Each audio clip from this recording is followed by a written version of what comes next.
Welcome home, college football fans, and welcome everyone inside Mercedes-Benz Stadium in Atlanta, Georgia. What a way to kick off this season. The defending national champions, Alabama, against 14th ranked Miami. A head-to-head battle of two of the all-time great programs in the history of college football. And so glad to have the fans back in-house for this Chick-fil-A kickoff game on ABC. The fans are back, but COVID certainly not gone, nor has it been forgotten, with an eye toward it. The roof will be open today here at Mercedes-Benz for the first time ever for a college football game played in this stadium. Hi, everybody. Sean McDonough along with Todd Blackledge. Delighted to have you with us, Todd. Great to be back with you as we get a look at Alabama, the defending national champions. They lost 6 first-round draft picks off that team. They lost their offensive coordinator, Steve Sarkisian, now the head coach at Texas. And yet they're preseason #1 again. That doesn't seem possible, but nobody's arguing with it. Well, make no mistake, there is no shortage of talent on this Alabama football team. And even though it may be inexperienced on the offensive side, this is a battle-tested defensive football team. I think it'll be Nick Saban's best defense that he's had in the last couple years. They've got some stars on that defense, and I think that's the part of the team that's going to carry things at least early until Alabama's offense develops. Of course, the headliners they lost, most of them were on offense, including Mac Jones, the starting quarterback who's going to start in week 1 for the New England Patriots. His backup last year was Bryce Young. And they believe, the coaches do, that he's ready to step in and follow in the recent line of Hurts, Tagovailoa, and Jones. Very smart, very knowledgeable of the offense. He's really taken ownership of it. And much like Mac Jones, I mean, he's ready to step into the limelight. He's got a maturity about him to go along with some great passing talent. And a tough opening test for the national champs. D'Eriq King leads the Miami Hurricanes into this game. Unlike Bryce Young, he's very experienced. This will be his 32nd career start. Some of those at Houston.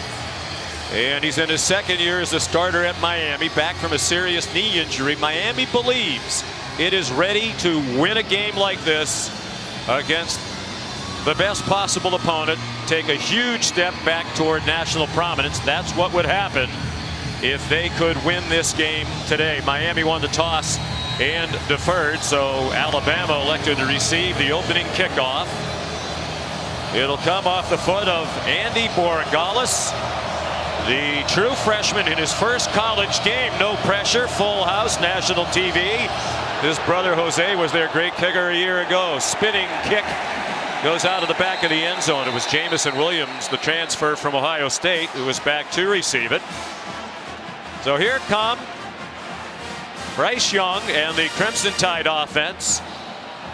Sophomore, but in essence a redshirt freshman, because everybody got a free year because of COVID last year. From Southern California, out of Mater Dei High School, one of the top quarterback prospects coming out 2 years ago. Many believe he was the best.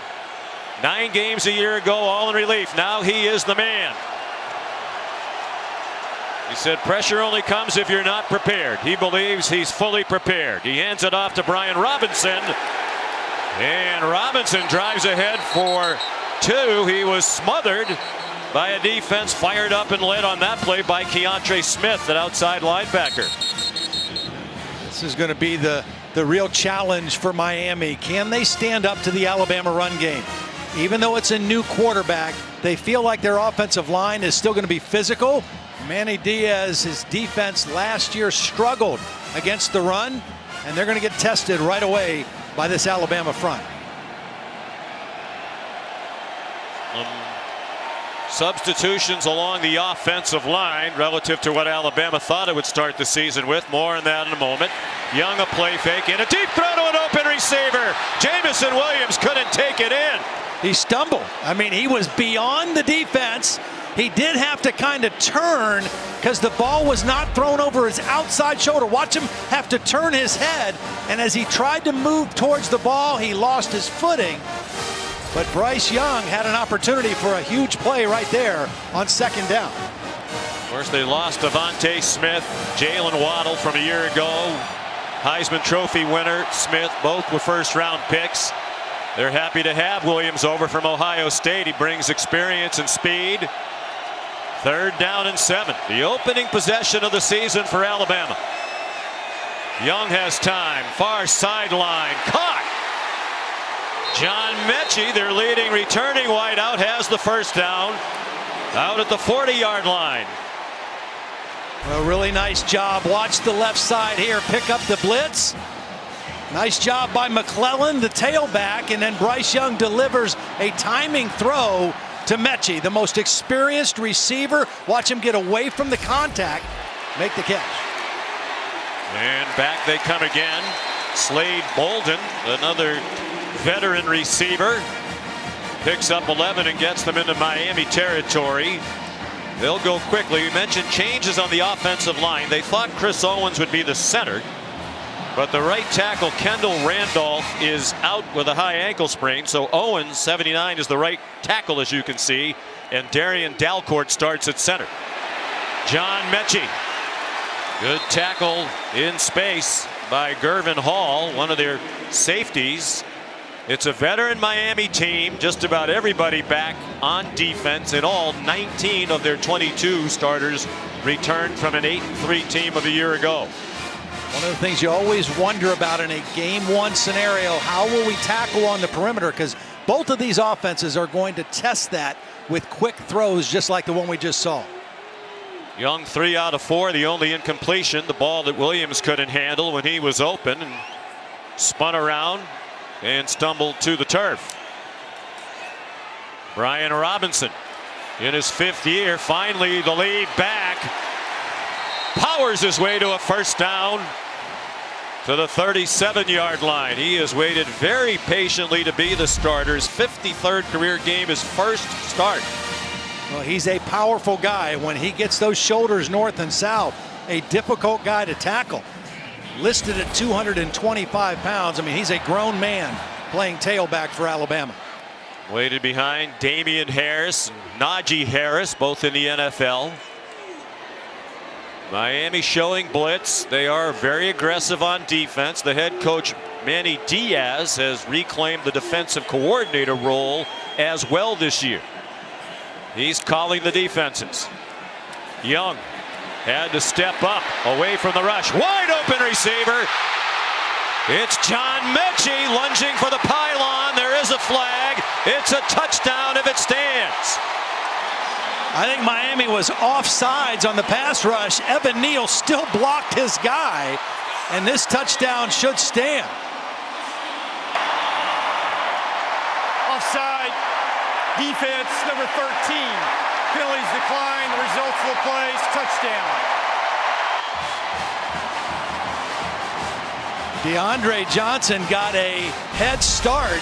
It didn't matter. Here's the end. The dive for the pylon. What a great shot on our progressive pylon cam. And John Mechie, the guy who is assuming the starring role in this wide receiver core, off to a great start. Will Reichert, who didn't miss a kick all of last year, field goal or extra point, good on his 1st try of this season. Terrific start for Bryce Young. 4 out of 5 on the drive for 67 yards and the touchdown pass to Mechie. And we welcome our ABC Stadium in Atlanta. Sean McDonough, Todd Blackledge, with Molly McGrath and Todd McShay down on the field. Miami player number 3. Alabama took the opening kickoff, and Bryce Young, in his 1st career start, marched them right down the field. Well, it was a brilliant drive by Bryce Young. One thing we saw all possession was him adjusting protections. Evan Neal blocks the rush. Mechie gets behind the defense. That's 2 plays on this opening possession where Alabama had receivers behind the Miami defense. And you can't make those kind of mistakes against a team as good as Alabama. Some question as to whether or not Mechie was out, but he got the ball over the pylon. He is now the lead man in the wide receiver room. They have lost 4 wide receivers in the last 2 years to the 1st round of the NFL. 2 years ago, Henry Ruggs and Jerry Jeudy, and in this year's draft, Jalen Waddle and Devontae Smith. Fair catch called for by Mike Harley off the Will Reichert kickoff. So Miami will start from its own 25, led by D'Eriq King, the 24-year-old from Manville, Texas, in the Houston area. Started his college career at Houston, 4 years there. Now in his second year at Miami. More than 10,000 career yards. When you put together passing, rushing, he was actually a starting wide receiver at the beginning of his Houston career and a kick returner. And back off major knee surgery 8 months ago today. Injured in their bowl loss in the Cheez-It Bowl against Oklahoma State. His right knee, remarkable quick return to action. He's never worn a brace, and he says he never will. Dual threat quarterback like Young, and he's on target for about 7, maybe even 8, to the newcomer from Oklahoma, Charleston Rambo. Now Rambo, a nice addition to this offense. That's Rhett Lashley, his second year in this system. The first time D'Eriq King in his career has ever had the same offensive coordinator, same system, 2 years in a row. And he's on target to Will Mallory. And the tight end has the first down. He steps into the lead role at tight end for Brevin Jordan now in the NFL. Here are the impact players. Brought to you by Chick-fil-A. And Manny Diaz says Charleston Rambo gives them something they haven't had in recent years, a deep threat who can win one-on-one matchups. That's Cameron Harris ahead for about 5. And Todd Henry To'o, a great story for Alabama, transferred from Tennessee, arrived in June. He's already a leader of that defense. Well, the defense he played in at Tennessee, Jeremy Pruitt was the coach. It was the exact same defense they run here at Alabama. Pruitt was an assistant here under Nick Saban. So he was able, with that knowledge, to come in and be a leader right away. Start. Offense, number 60, 5-yard penalty, second down. That's Zion Nelson, the left tackle. Rhett Lashley says he's their most talented offensive lineman. They have an experienced offensive line. That might be the old joke, though. The good news is we have every starter back, and the bad news is we have every starter back. It has been a line that has struggled in recent years. But among the group of about 159 combined starts, only Minnesota has more. Cam Harris back to the 42-yard line. The real challenge for this Miami offensive line will be the 2 outside rushers, Will Anderson, 31, and Chris Harris, number 4. Here's Cameron Harris in trouble and stacked up on 3rd down and 7. They tried to sneak in a delayed run, and Will Anderson, Phil Mathis, among those having nothing of it. Yeah, there was no fooling the Alabama defense. Everybody held their ground, held their technique. Christian Harris, number 8, the linebacker, forced it back inside, and there was Will Anderson there to help. So here's a weapon. Lou Hedley, the 28-year-old from Australia. Slade Bolden back for the punt. He's standing in the sunshine. Just a small part of the field at that end, as you can see, is in the sun. The rest of it in the shade. I wonder if that caused Jamison Williams a problem on the first possession picking up the ball. Miami led the country in net punting last year, thanks largely to Hedley. His line drive punt was fielded by Bolden, who returned it for 5 yards before Takori Couch tackled him. 38-yard punt. Alabama scores on its opening possession. That's a great omen historically for the Tide.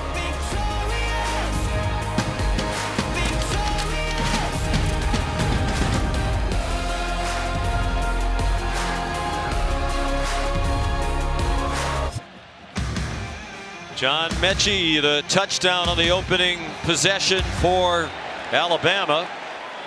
And before they can snap it on their second possession, a flag. Offense, number 1, 5-yard penalty, first down. Jamison Williams off to a bit of a shaky start in his Tide debut. We mentioned it's a great omen when Nick Saban's team scores a touchdown on its opening possession. Alabama's won 41 games in a row when doing that, haven't lost since the 2014 Sugar Bowl against Oklahoma. Bryce Young 4 on the 5 on the opening drive. Brian Robinson is the running back. Runs left, runs over Canes, and nearly gets the 15 for the first down. He got 13 before Bubba Bolden shoved him out. It shows a little burst too, because he's going to break this to the outside, and he's able to get to the corner. He breaks one tackle, and then you see him just run through a couple arm tackles. Again, this is a big physical back. He runs very upright, and you've got to bring a load to get him to the ground. Brian Robinson grew up in Tuscaloosa, went to Tide games as a kid, said, "I've worked and waited my whole life for this opportunity." He waited very patiently. He's a good back. And he has the first down. As a matter of fact, when we spoke with Bill O'Brien yesterday, the new offensive coordinator, he said he thinks the running back group of about 4 is very deep and talented. And what a nice start for Bill O'Brien in the spotlight. Yeah, and a little different. Steve Sarkisian, the man who he took his place. Steve Sarkisian was calling plays as a coordinator on the field. Bill O'Brien up in the booth. Just came from the NFL, so even the whole signaling system different than what he's been used to the last several years of just speaking into a headset to his quarterback. 1st and 10, 8.5 to go. First quarter, 7-0 Bama. Miami brought pressure. They flush Young, who throws on the run and has a first down. Jamison Williams the catch. And the elusiveness of Bryce Young on display on that play. Yeah, I mean, Miami over the last couple of years has always been able to rush the passer from the edge, but you see the elusiveness, the quick feet of Bryce Young. He told us when we talked to him, he says, "Look, I am mobile, I do have good feet, but I want to stay in the pocket and be a passer for as long as I possibly can." But he knew that time when to get out and make a play outside. Jace McClellan steps in for Robinson and running back. He brings some speed. He got 3 to the 45 of Miami. You mentioned the running backs. Bill O'Brien told us that they've got 4 guys they feel very confident with. Of course, Brian Robinson, the starter, McClellan, the next guy in. And even though they lost 3 starters off that offensive line, they still think this is a really good group. Evan Neal, the left tackle, is going to be a first round pick himself very soon. Play fake. Young dumps it out in the flat to McClellan, who got blasted by Tyreek Stevenson, a transfer from Georgia, Miami native, who came home to play for the Canes. And Manny Diaz told us that's a lot of what he brings, physicality. Loves to tackle. Yep. You know, we've already seen from Bryce Young his knowledge of this offense, his ability to set protections, to direct traffic. He's got a real maturity about him for a young player. Best in the country on 3rd down during their 13-0 national title season of a season ago. They picked up a key 3rd down on their opening possession.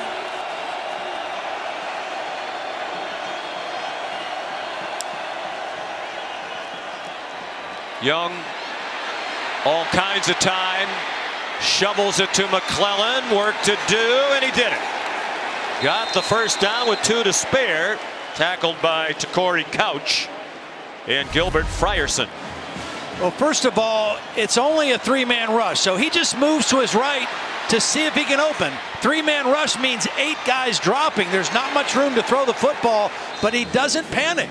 Keeps his calm, flips it out to McClellan, kind of like a delayed option play almost. Like he's playing in the schoolyards of his native Southern California. Watch him go for a shot right here, though. On 1st and 10 from the 36, high snap, he took it down, gave it to Robinson. Brian Robinson inside the 20. Ball might have come loose at the end, but he was ruled down at the 17-yard line. And already for Canes fans, Todd, shades of a year ago, not doing a very good job tackling or stopping the run. No, and a really nice job by Cameron Latu leading that play, the tight end number 81 in there. And again, I mean, this is a hard back to tackle in Miami with their hands full right now.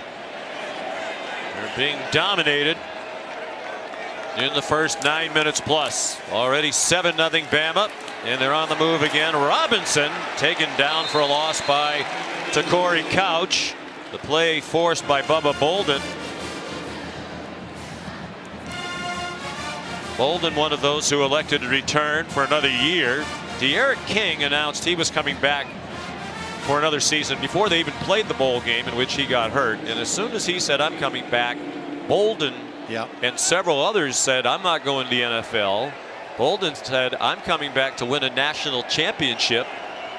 And that starts Saturday, meaning today. Blitz up the middle. Harris dodged it again. Bubba Bolden whiffed. And Young throws it away. Over the head of John Mechie, but that was just a throwaway. Well, Bubba Bolden could have taken a big step forward for his team. He's coming on a safety blitz unblocked and just kind of whiffs. Now, part of that is just the nimble feet of Bryce Young. Still has to throw it away, but that loss of yardage play could have been huge for the Hurricane defense. Bryce Young's parents, Craig and Julie, part of the sellout crowd of more than 71,000. With the roof open, a very comfortable day, temperature in the mid-80s and low humidity. 3rd down and 13 from the 20. 3-man rush again, zone defense. And Young steps up, fires back in the end zone, and it's broken up. Nice play by Bolden as Young tried to rifle one in to Slade Bolden, no relation to Bubba Bolden. Well, that's a good stop by the Miami defense. Both on 2nd down and 3rd down, it was more than 10 yards needed. They went 3-man rush, dropped 8, and just tried to keep all the receivers in front of them, plus an eye on the quarterback, and they forced the field goal attempt. A much needed stop by the Hurricanes. Reichert had a perfect year last year, 14 for 14 in field goals. Made all 84 PATs. Dating back to the season before, he'd made 15 field goals in a row, and now 16. Longest active field goal streak in the country, that one from 38. Bama's had it twice. They've scored twice. Work to do for D'Eriq King when we come back. The Chick-fil-A Kickoff on ABC is brought to you by Chick-fil-A. Try the grilled chicken club sandwich today. Last 2 times these teams played, they were playing for the national championship. In 1990, the Sugar Bowl, Miami won to clinch a national title for Dennis Erickson in his first year as head coach. The Tide got revenge in that memorable 93 Sugar Bowl, beating the Canes 34-13, Alabama's 12th national championship in program history under the great Gene Stallings. That's one of those plays you'll never forget either, right? The strip by George Teague of Lamar Thomas. Yep. I mean, that's just one of those plays that's etched in any college football fan's memory. It's the 18th meeting all time between these two. Alabama leads 14-3. They haven't played since January 1st of 93. Will Reichert to kickoff. It's been all tied so far. Tumbling kickoff will go through the side of the end zone. Mike Harley couldn't fetch it. Back in the studio, we say good afternoon to Kevin Nagandi.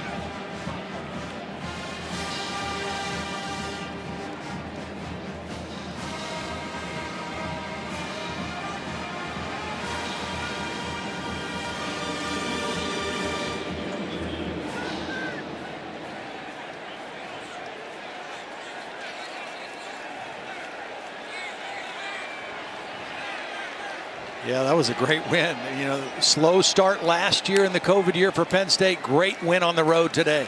Cameron Harris in trouble on 1st down. Did well to get across the line of scrimmage. For Christopher Allen made the tackle for Alabama. Chris Allen and Will Anderson, these 2 outside linebackers, they think they're going to have a special pass rush this year because of the skills of those 2. Harris ran into his own man, got bounced back as he collided with Navon Donaldson. Here's Molly McGrath. Well, Sean, D'Eriq King told me he attacked rehab 2 times a day with 1 goal in mind to be back to play in this game. He's just 8 months to the day removed from his ACL surgery. His physical therapist told me it's usually 9 to 12 months that players are ready to return to the field. And he told me he's ready to run with the football, but we're going to have to see something special from D'Eriq King today.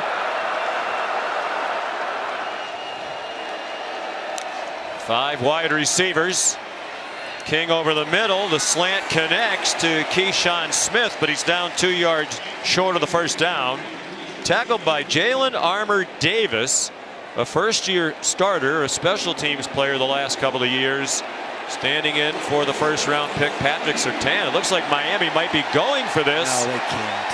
They can't do that. It's way too early in the game for that. I mean, you've already had trouble stopping Alabama, right? Don't give them a short field. Well, use the weapon you have in Headley, right? And try to pin them back down inside their own 15-yard line. Watched Minnesota the other night. P.J. Fleck go for it from his own 29 and turn the game, at least for a while. That net punting mark last year was the all-time FBS single season record. Nearly 45 yards net, and that's an example of why. 47-yard punt, no return. Timeout on the field. Mac who? Bryce Young and Bama back on the field after this. Early in Nick Saban's championship run, it was more defense, but not so much the last few years. These last three quarterbacks that have played for Alabama, not only great success, national championships, but also will all three be day one starters in the NFL next week when that season kicks off. That's pretty amazing. And Tua and Mac will be going head to head as New England and Miami open against each other. Mac Jones wins the starting quarterback job for New England on opening day, beating out Cam Newton, who was released by New England this week. Third possession for Bama. They've had a touchdown and a field goal. It's Brian Robinson stacked up after a 3-yard pickup. Well, if those are big shoes to fill, and they certainly are, Bryce Young didn't seem the least bit affected by it. Yeah, I loved his demeanor. I mean, he was a really interesting guy to talk to. He was very thoughtful, kind of soft-spoken. Reminded me personality-wise a little of Tua, but just like the three guys ahead of him and before him, just student of the game, has really embraced the work ethic and the ownership of the offense. Has room to take off running. Has the first down with about 2 to spare. Chased out by Gervin Hall. When we talked to Bryce Young about being the latest in the line, he said to us, "I'm even keeled when you're prepared. Pressure fades. Yeah. Confidence comes from what you do before you get to the game." Yep. And he's so well prepared. Obviously brilliantly coached by Steve Sarkisian. Now Bill O'Brien. He was well coached in high school too. The program he came out of there, Bill Rawlinson was his head coach. I mean, this is a guy who understands how to play the position. He's in trouble, and he tries to throw it away in the direction of Cameron Latu, the tight end. And I think they're going to call that an incomplete pass. They do. Lucky for Young. No foul for grounding. Eligible receiver number 81 was in the vicinity. Well, the reason that Latu was in the vicinity is because he missed the block. I mean, he was responsible for DeAndre Johnson, and he missed the block coming across the formation, but was able to be there for the throwaway and prevent the loss of yardage play. And Latu's presence in the starting lineup is a story for Alabama at the start of this year. Jaleel Billingsley was their tight end at the end of last season, was extremely productive, but he hasn't fallen completely in line with what Nick Saban expects from an Alabama football player. There's Brian Robinson tackled in space by Tyreek Stevenson. Billingsley is here, but not starting today as Nick Saban tries to hammer home to him the importance of doing what you're supposed to do on and off the field. Yeah, I mean, you know, last year he was a key factor. When Jalen Waddle got hurt, he became a big factor in the passing game, but it's about doing things right all the time, and apparently Billingsley still has some learning to do in that part of the process. 3rd down and 6. Can Miami get a stop on 3rd down? Alabama's 2 out of 3 on 3rd down so far. We're in the final minute of the opening quarter. Miami fans trying to make it tough on Young. They flush him to the right. A bullet on the move and a first down to Jamison Williams. The Ohio State transfer. What a throw for a 9-yard gain. Perfect timing, and he had to do this on the run. Watch the pressure come and force him to his right. He still throws this on timing as Williams is coming out of his break for the first down. He's only 6 feet, Bryce Young, 194 pounds, but big arm, as you just saw, and you've already seen a couple of times here in this impressive opening quarter. He's 9 out of 13 for 103. Robinson crosses midfield, and here's a flag. Looked like Bradley Jennings came in with the helmet. Rod Snodgrass is the referee. This is a Big Ten officiating crew in a non-conference game, SEC versus ACC. It's actually Bolden who came in with the helmet. Personal foul. Targeting defense, number 21. That play will be under further review. I thought it was more the shoulder. It's not a defenseless player because it's a running back running with the football, but any hit to the head or neck area can be targeted. Well, no, it was helmet first. Jennings made the tackle, and then it was Bolden who came in with the helmet. Well, we're with Matt Austin again this season, and delighted that we are longtime on the field referee. What say you, our good friend, about your first call of the season from home? Well, thanks, Sean and Todd. I agree. This is definitely targeting. He lowers his head, hits him right in the side of his helmet with the crown of his helmet. This should be a pretty easy confirm. And it looked like when Bolden looked up and saw the replay on the screen, he knew that, kind of dropped his shoulders. Back in a moment. While we were away, the replay booth confirmed the obvious, that was targeting, and Bubba Bolden, the safety, and the team leader's been ejected. That's Ed Reed, one of the great safeties of all time, college and pro football Hall of Famer, their chief of staff, trying to comfort Bubba Bolden. He's been a great influence on Bubba. They watch a lot of film together. Cameron Kitchens, a true freshman, number 24, has taken over in his first game. Bryce Young throws incomplete, intended for Mechie. That was an untimed down. That's the end of the first quarter. And because we just had a lengthy break, they're just going to move to the other end of the field very quickly.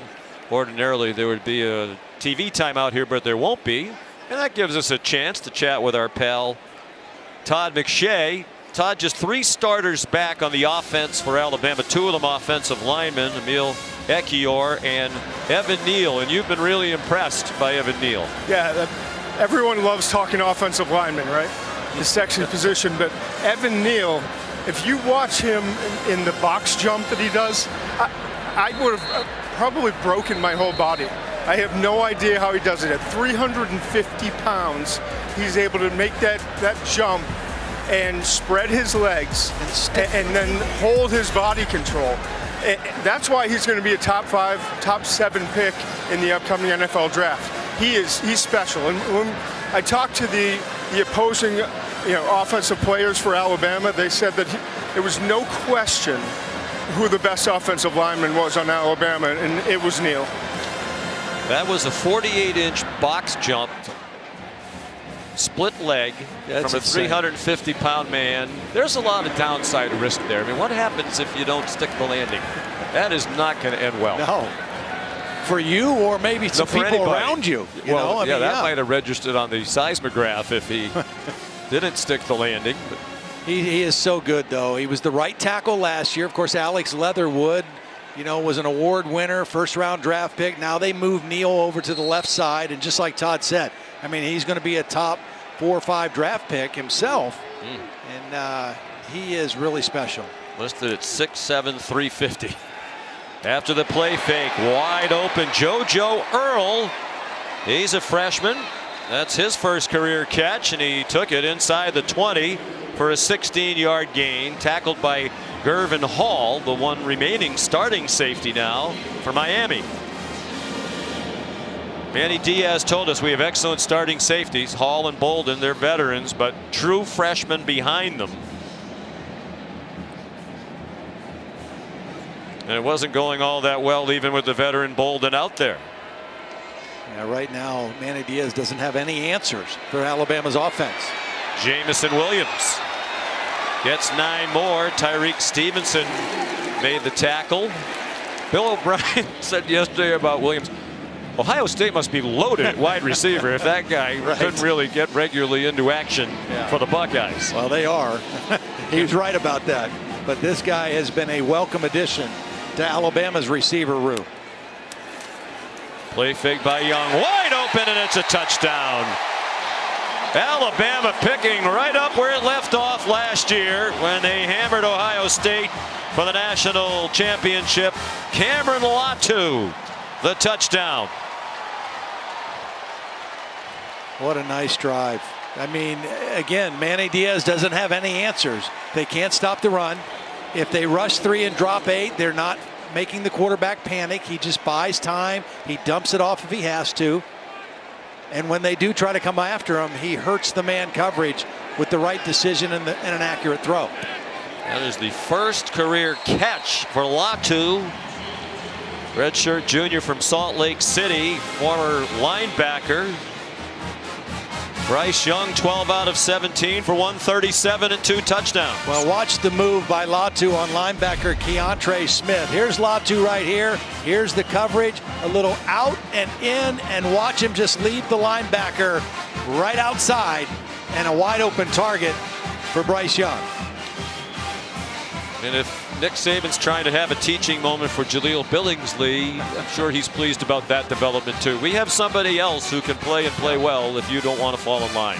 Well, the execution level so far of the Alabama offense, that was one of the question marks, right? We knew they've recruited well. Nobody has recruited better than Alabama over the last several years. But how quickly number 3 is now could they 39 execute on the kick return at a high team. level?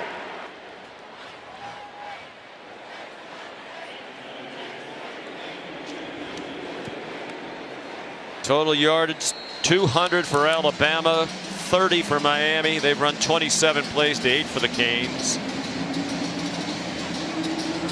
Mike Harley back deep for the kickoff.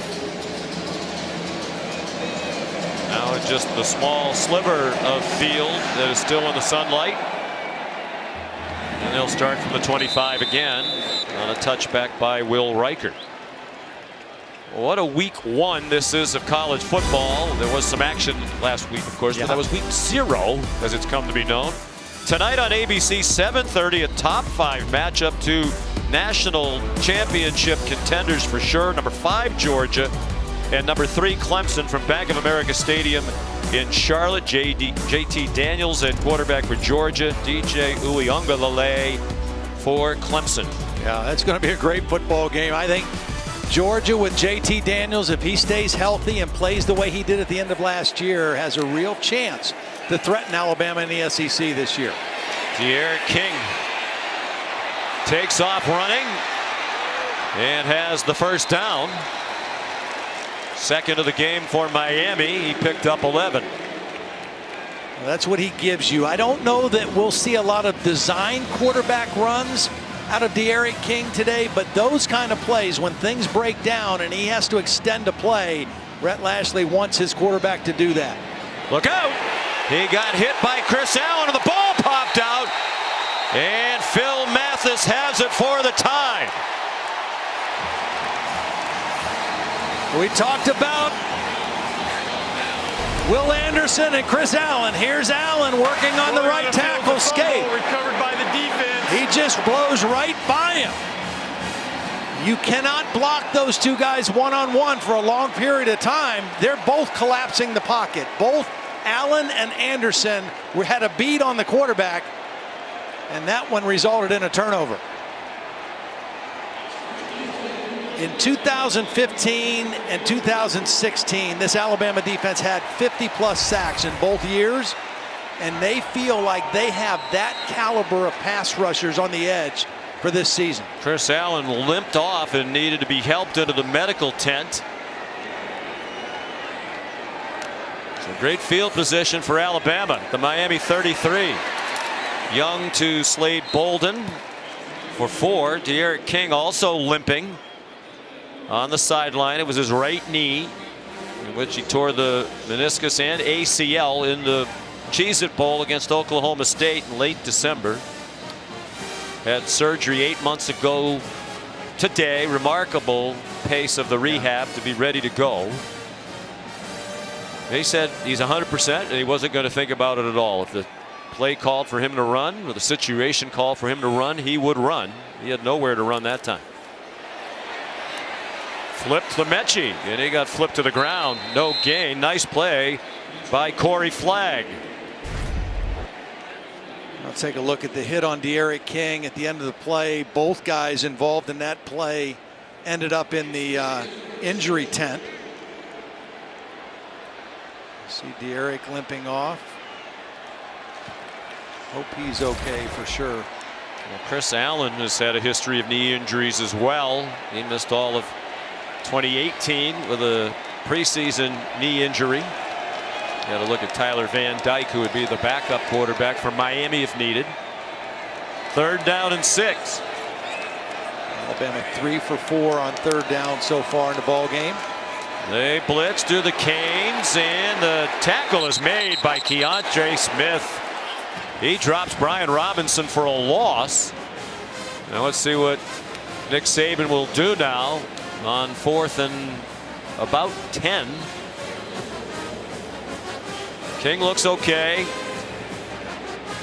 Looks frustrated, you know, and rightfully so. They just have not been able to put anything together yet against this Alabama defense. And we talked about this defense potentially being the best Nick has had in the last several years. Well, Will Reichert's made 16 in a row, but this one's from 51. His career long is 52. He got plenty of it, and the streak is still alive. Will Reichert bombs one from 51. That looked like your draw off the tee right there. That was beautiful. Nice little baby draw. The lead goes to 20-0 for Alabama. We'll see if De'Aaron King is back in action when we come back.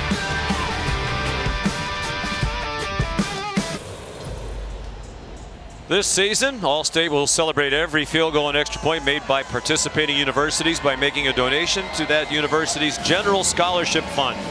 Thank you once again, Allstate. Mike Harley hoping for a chance to return a kickoff. Alabama dominating, leading 20-0. Will Reichert will have another touchback. Here's Kevin Nagandi.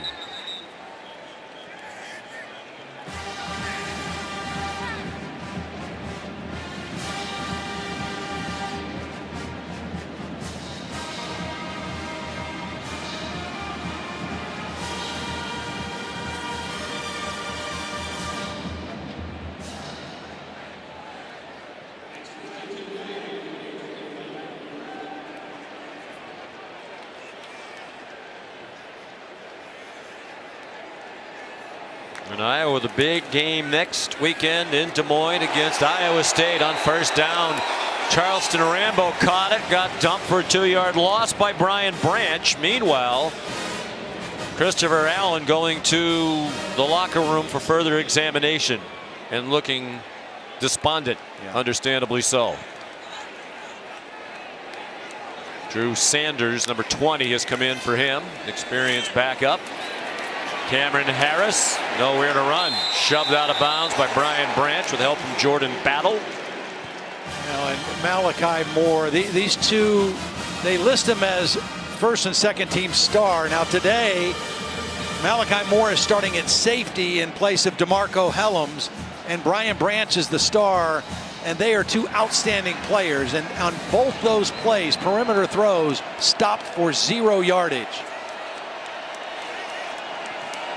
Good open field tackling and taking on blocks by the secondary people of Alabama so far.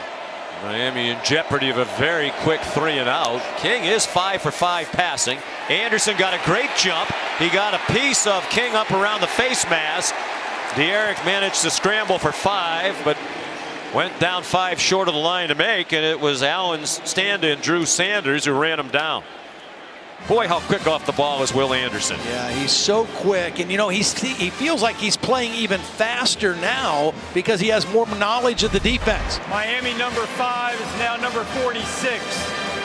He gets around there, gets enough of De'Aaron King to take his eyes off of downfield and force him up into the pocket. Doesn't get the sack, but as Nick Saban likes to talk about, that is definitely affecting the quarterback. So here's Lou Headley to punt. Wow. Line drive bomb kicked on the run. Slade Bolden. Nice tackle by Corey Couch. 52-yard punt, a return of 8. 20-zip Alabama, second quarter.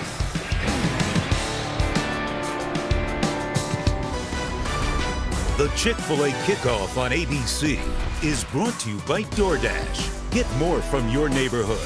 And Marathon, driven forward. Well, Bryce Young in his first start at Alabama off to a great start. 15 of 20, 127 yards, a couple touchdowns. The skill that I'm most impressed with is his ability to move in the pocket, to feel the pressure, but never take his eyes off of downfield. So he feels the rush, he moves when he has to, but his eyes are still downfield finding the open receivers, and that is a difficult skill to have, but he is doing it naturally. Then, when he has to make a quick read, he did that for his second touchdown. Boy, so poised, Yep. never in a hurry, doesn't have happy feet. Sets and fires here on target. Slade Bolden, first down. Bumped back by Tyreek Stevenson, but he had the first down with forward progress. Todd McShay. Yes, Sean, I watched Bryce before the game. He threw about 50, 60 throws in the pregame, and every single ball, didn't matter if it was 10 yards or 50 yards, was a little bit high. And I just walked on the field and I said, why? Why is the placement there? He's like, because it's so hard for defenders to get it. I was really impressed with his absolute accuracy.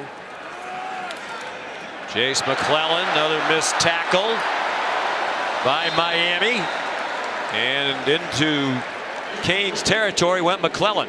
You know, the other thing, Todd, that I noticed in watching him today and then on the practice field in Tuscaloosa on Thursday is his ball is very soft. It's a very catchable pass. I mean, he's got zip on his arm. He can make any throw you want, but the ball always looks soft as it's moving towards receivers. It's catchable. Yeah. We asked Bill O'Brien, he's 6 feet tall. He said, yeah, but he doesn't get balls batted down. Finds the seams, has a pretty high release. McClellan again after a 15-yard gain gets 3 more. But see, you could say the same thing for Bryce Young as we said for Mac Jones, and we said for Jalen, as we said for Tua. The best friend of a quarterback is a good running game. And right now, Alabama is still able to run the football when and how they want. And that just sets everything up, whether it's play action pass, whether it's RPO game, takes a lot of pressure off a quarterback. Young on target, Mechie. Oh, high stepping. And out of bounds with another first down. Mechie wasn't involved in a lot of their off season. Had a couple of lower leg injuries. I'm not sure Nick Saban will like that. Watch the route, though. Watch just a little pause and then back inside working on a linebacker. That's a mismatch to begin with. The acceleration of Mechie. What a beautiful route. 18-yard gain, 5 catches already. He had 8 in their national title win against Ohio State in South Florida. Brian Robinson back in to the 25-yard line.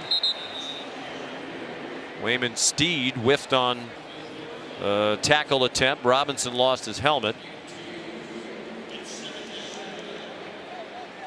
Robinson will come off. And we're more than midway through the second quarter now. Lots of stars from yesteryear. In the case of Devontae Smith, yesteryear was not long ago. Here today, it's obviously an off weekend in the NFL. With the season opening coming this week. Young throws it away in the general direction of Cameron Latu. And you could have quite a game if you lined up all the guys who are on the sideline. Oh, my goodness. Be a good pickup game, right? Landon Dickerson, the center last year, wasn't able to play in the title game. due to a knee injury. But we're told among those expected to be here today from Miami, Michael Irvin, Ray Lewis, Warren Sapp, Ebron James, Brevin Jordan, Jalen Phillips, Reggie Wayne. Here's 3rd down and 8. And that's just a partial list of Canes who are here and not enjoying it, certainly. 5-man rush. Young, 1st down. Latu, who didn't have a catch for his career, has 2 touchdowns.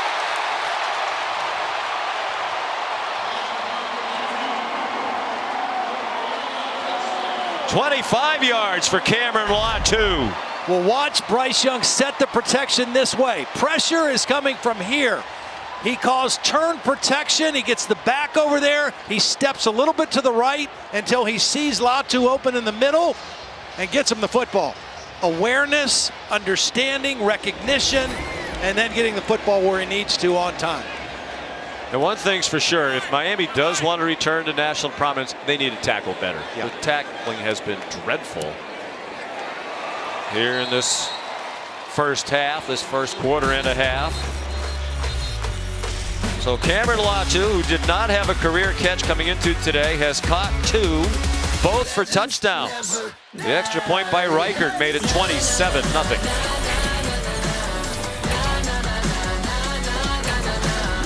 Cheese is here to honor fans as dedicated to college football as Cheez-It is to cheese. If that's you, use the hashtag MVCheeseContest to show us why you're worthy.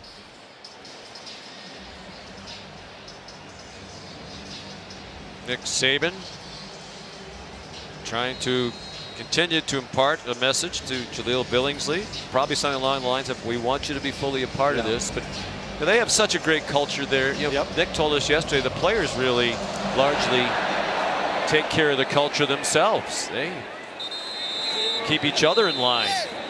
So you can't have one guy who isn't doing the same thing as everything else. There is a flag down on the kickoff. Miami might have been offside, or Alabama might have been offside. The Aflac trivia question, and it's a good one to start the year. Kicking team number 40, 5-yard penalty from the touchback spot, 1st down. De'Aaron King is 24 years old. We want to know how many starting quarterbacks this week, week 1 in the NFL, opening day starters, are younger than he is. And by the way, he's more than 4 years older than Bryce Young. Bryce Young just turned 20 in July.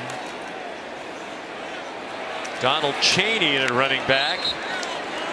Quick pop, gets 6. The answer is 6, including each of the last 3 starting quarterbacks at Alabama who've already gone on to the NFL. Jalen Hurts, Tua Tagovailoa, and Mac Jones. He's also older, as you saw, than Justin Herbert.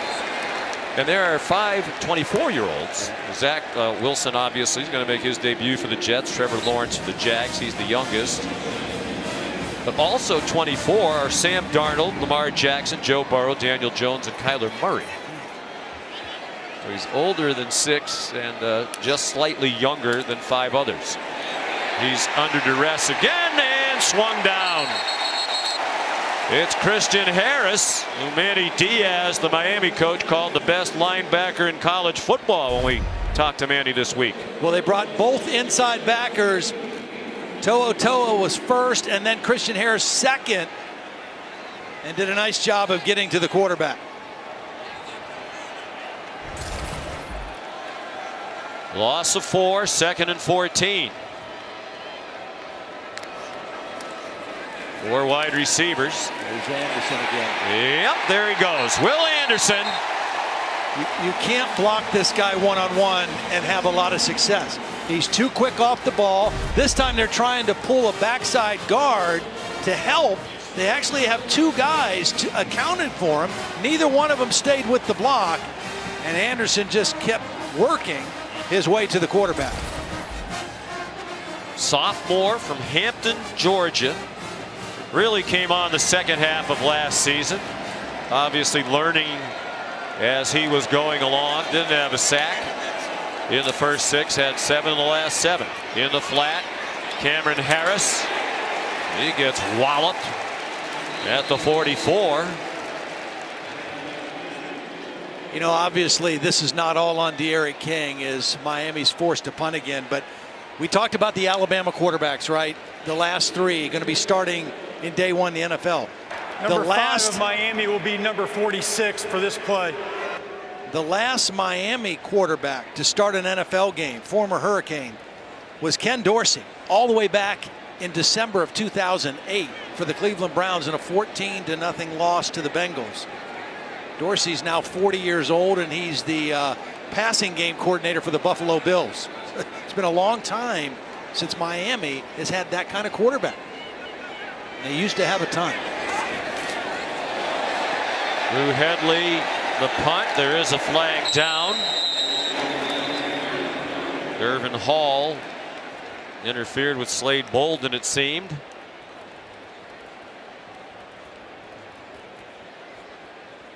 I'm not sure if he was blocked into Bolden by Jamison Williams, number 1, or not, but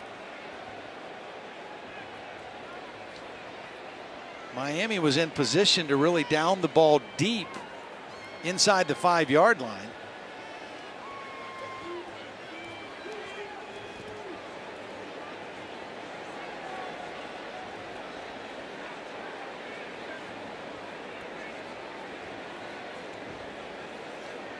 Big Ten officiating crew.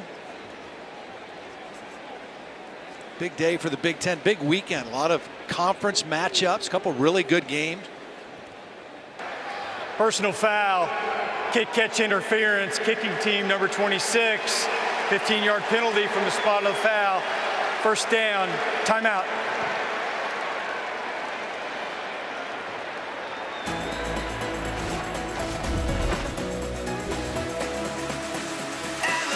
.402 to go in the first half. You're watching the Chick-fil-A kickoff game on ABC.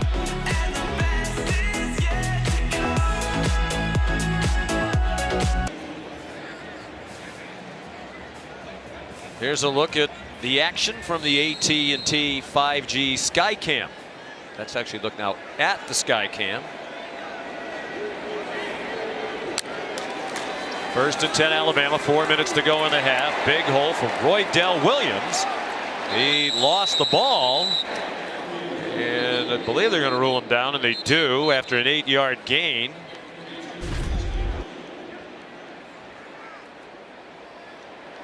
Cameron Kinchins ruling on the field's a fumble. The tackle recovered by Miami. Okay. First down. Well, that's news to everybody on the field, as the offense and defense for Alabama and Miami respectively were still standing there, but after talking about it, looks like they got it right. It was a good hard tackle by the freshman Kitchens, who's in there because of the injury to Bolden. At first you couldn't tell if the knee was down before the ball came out, but the ball clearly came out as he's diving forward. So a lack of ball security by Williams, and a really nice play meeting the ball carrier right at the spot by Cameron Kinchen. Who's a true freshman playing in his first college game out of Miami Northwestern High School powerhouse program. He won 3 state titles there, did Kinchins. And he'll get the turnover chain. Hard to celebrate that too much when you're down 27-0, but it has become a tradition. Was a fumble recovered by the defense. That plays under further review. By the replay official, Rick Nelson.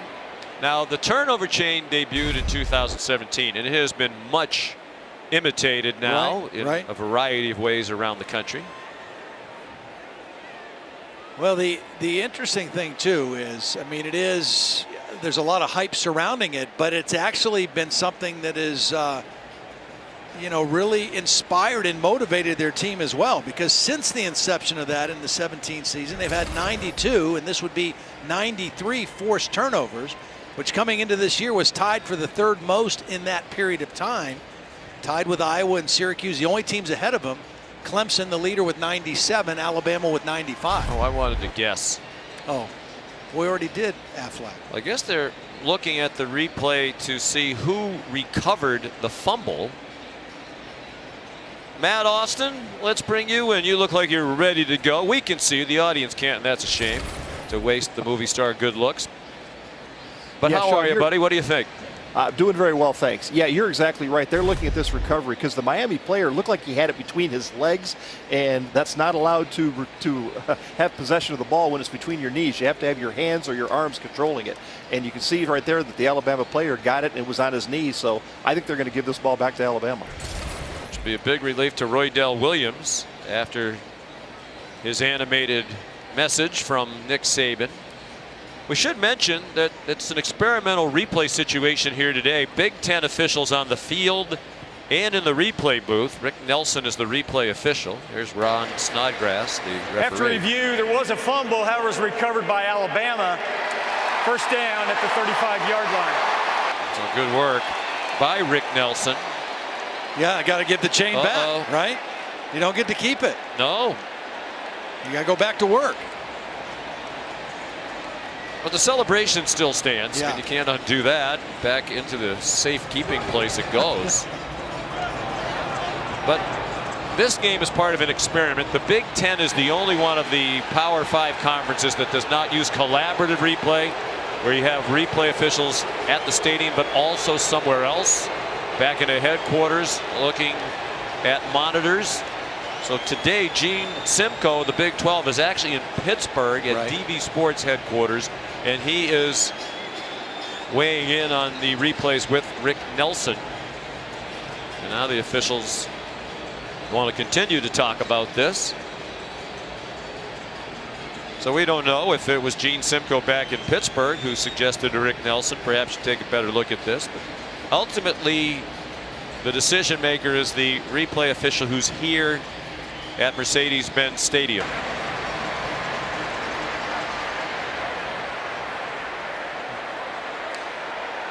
Okay, the down will be second down.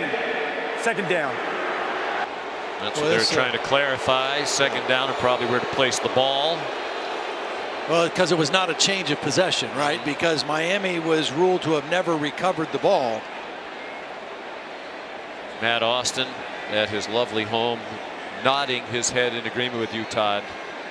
That's a tough break for Miami. I mean, in a game where they have had little to nothing go their way, a turnover there, getting a short field right before halftime could have been at least something to salvage this first half for the Hurricanes. So Roydell Williams, the sophomore, breathes a sigh of relief. Bryce Young off quickly to Javon Baker. He gets taken out of bounds by Gervin Hall and Tyreek Stevenson. Here's Molly McGrath. Well, Roydell Williams might be breathing a sigh of relief, but his shoulder might be sore because Brian Robinson Jr. went up to him, punched him on the shoulder and said, "Come on, man, you can't do that. You have to be better than that." And B-Rob told me it's his job to hold these guys accountable. Everyone was trying to calm Williams down, saying it's okay, but not B-Rob. Roydell out of Hueytown, Alabama. Prolific high school career, rushed for just under 6,000 yards. Very highly recruited. Stayed at home in Alabama. Zach McLeod drives back Brian Robinson for a 2-yard loss. McLeod in his 6th year at Miami. A 5th-year senior year ago, got the extra year because of COVID. Everybody did, and he's made a transition from linebacker to defensive end. Yeah, and he's got a really good connection with Manny Diaz. When he came in as a linebacker, Manny Diaz was his position coach and defensive coordinator. He's been with him a long time, and he's really kind of thrived at that defensive end position. And that's been a position, a feature position on this Hurricane defense ever since Manny's been back in town. Bryce Young over the middle and dropped by Trayshawn Holden. Now Trayshawn Holden, another young player trying to earn his stripes and some reps, and he just, watch, all he's going to do is try to run before he secures the catch. He turns his eyes upfield, he's thinking about the run after the catch, and he just doesn't make a clean catch. That would have been his first career catch. He's a sophomore from Kissimmee, Florida. Alabama has recruited the state of Florida so well under Nick Saban, particularly wideouts. Got 3 young ones on the roster right now. There's Jerry Jeudy. Miami shows blitz, rushes 5, Young throws behind Cameron Latu. There's tight coverage by Amari Carter. Tomorrow on ABC from Joe Campbell Stadium in Tallahassee, number 9 Notre Dame and Florida State. The Irish winners of 32 in a row against unranked opponents. That's a school record. And then back here at Mercedes-Benz Stadium Monday night to cap off this Labor Day weekend, 8 p.m. on ESPN. Louisville and Ole Miss, the first meeting ever in football between those two schools. And the Rebels will be without Coach Lane Kiffin, who tested positive for COVID. He is vaccinated as of this morning when he appeared on game day. No interim coach mentioned. He said the responsibilities will be largely spread out among the staff. James Burnup's first punt for Alabama goes out of bounds at the 20, and here's Kevin.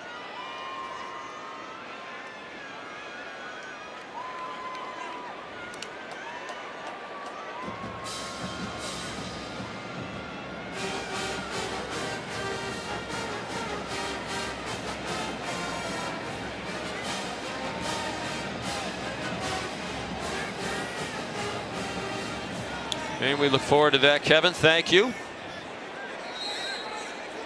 Minute 57, 3 timeouts for Miami. Trying to get on the board before the half. Remember, they deferred the opening kickoffs. They'll get the ball to start. They need some momentum. I mean, they got to put a drive together that hopefully can finish with some points. You've got an experienced quarterback. You got 3 timeouts. I mean, this is a critical drive for D'Eriq King and the Miami Hurricanes. Charleston Rambo the catch. He gave him the first down. Cameron Harris gets 2. We talked about Rhett Lashley, the offensive coordinator. This is not his first go round against Alabama. He was offensive coordinator at Auburn for 4 years. Good throw and catch. Keyshawn Smith down near another first down. Jalen Armour-Davis made the tackle. He stayed in bounds, didn't get the first down, about 2 yards short. Rhett Lashley's a young coach still, 38 years old. Seems like he's been around forever. Cameron Harris again.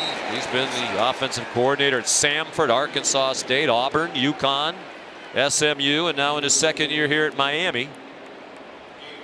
Well, they thought they were going to slip a run in for the first down there. He doesn't want to waste a timeout, but they're taking a lot of time. I know you got 3, but again, this is a critical drive to score points, and you were letting time run off the clock too freely right now.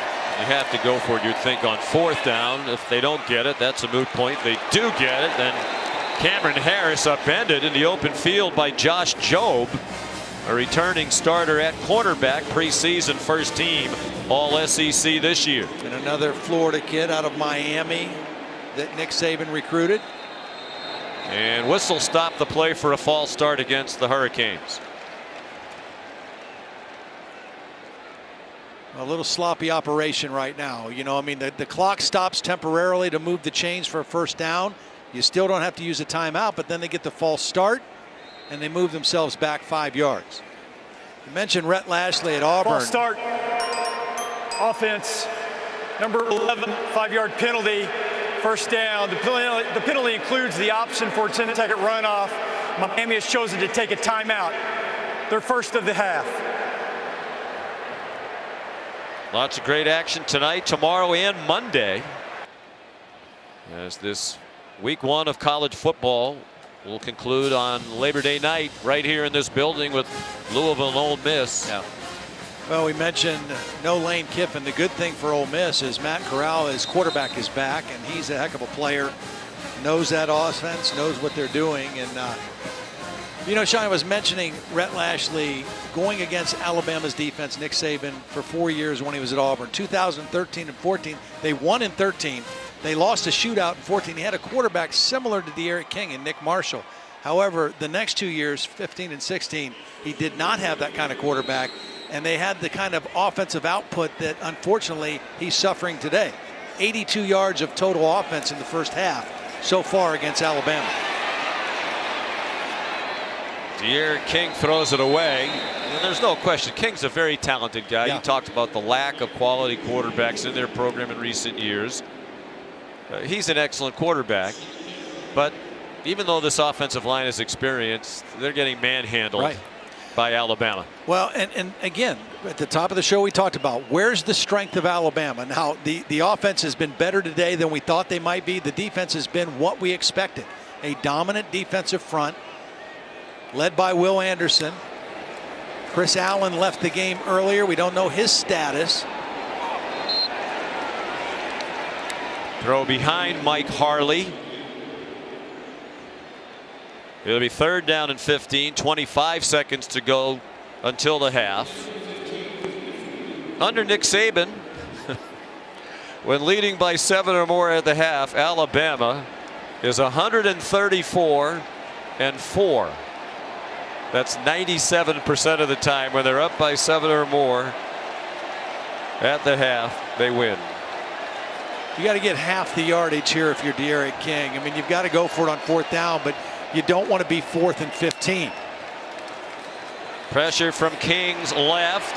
He got it off to Charleston Rambo. You know, they said they were going to try to take some deep shots, several of them to Charleston Rambo, but they can't block well enough to have the time to do that. I mean, that wasn't even a blitz. It was an extra rusher, but it was only 4 rushers. But that time Brian Branch was there. It kind of fooled the offensive line. It wasn't an overload blitz, but De'Aaron King had to get rid of the football before he wanted to because pressure was there. Miami will go for it from its own 45 on 4th down and 10 with 20 to go in the half. King given a nice pocket that time, and a beautiful throw and catch by Keyshawn Smith. 1st down, 35-yard line. I mean, there's no question if you give De'Aaron King time, if you give him a pocket, he can make those throws. He's an outstanding passer. This is a 30-second timeout. At least they'd like to have something positive to happen and get some points. Andy Borregales, true freshman, hoping he gets a chance to try his first field goal as a Miami Hurricane. He has a strong leg like his brother Jose, who was their kicker last year and won the Lou Groza Award as the best kicker in the country. And he had an excellent training camp with the Tampa Bay Buccaneers. Jose will be kicking for somebody in the NFL. Right now you wonder who can step up and make a play for Miami. Is it going to be Rambo? Is it going to be Mallory, who only has 1 catch? I mean, coming into the ballgame, we thought Will Mallory, he's right here, would be a matchup issue in favor of Miami. They've not been able to get him the football. He has 1 catch for 7 yards.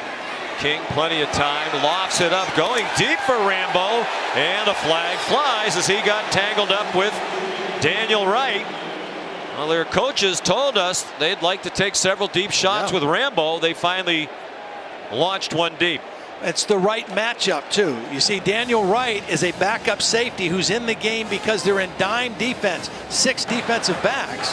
Pass interference. That's a defense, close call. Number 3. Almost looked like Rambo automatic 1st down. Right down to the ground. Yeah, I think Rambo's the only guy that made contact on that play, not Daniel Wright. It was a good matchup going Rambo against a safety. I think that's a poor call that went against Daniel Wright right there. And the Bama fans agree with you. And there are more Alabama fans here. This is only about a 3-hour drive from the campus in Tuscaloosa.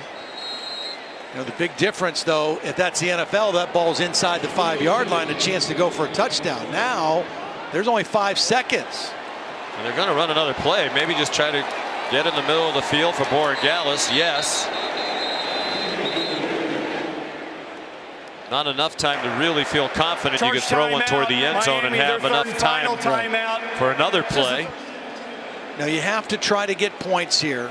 You get the ball to start the 3rd quarter. You're just looking for little tiny victories right now if you're Manny Diaz and the Miami Hurricanes. So here's Andy Borregales stepping in for his brother Jose. They're very close. And Molly McGrath talked to the Borregaleses during the week. And Jose texted Andy to remind them of their shared pre-kick routine. Get comfortable, find an aiming point. Left knee, lean shoulders back, ready to go. Checkpoint accomplished, kick good. The Boric Ally have been kind to Manny Diaz. It's the end of the first half. 37-yard field goal.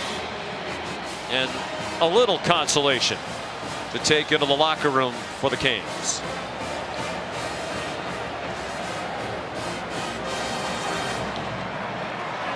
Our score at halftime is Alabama 27, Miami 3. The State Farm halftime report after this message and a word from our ABC stations.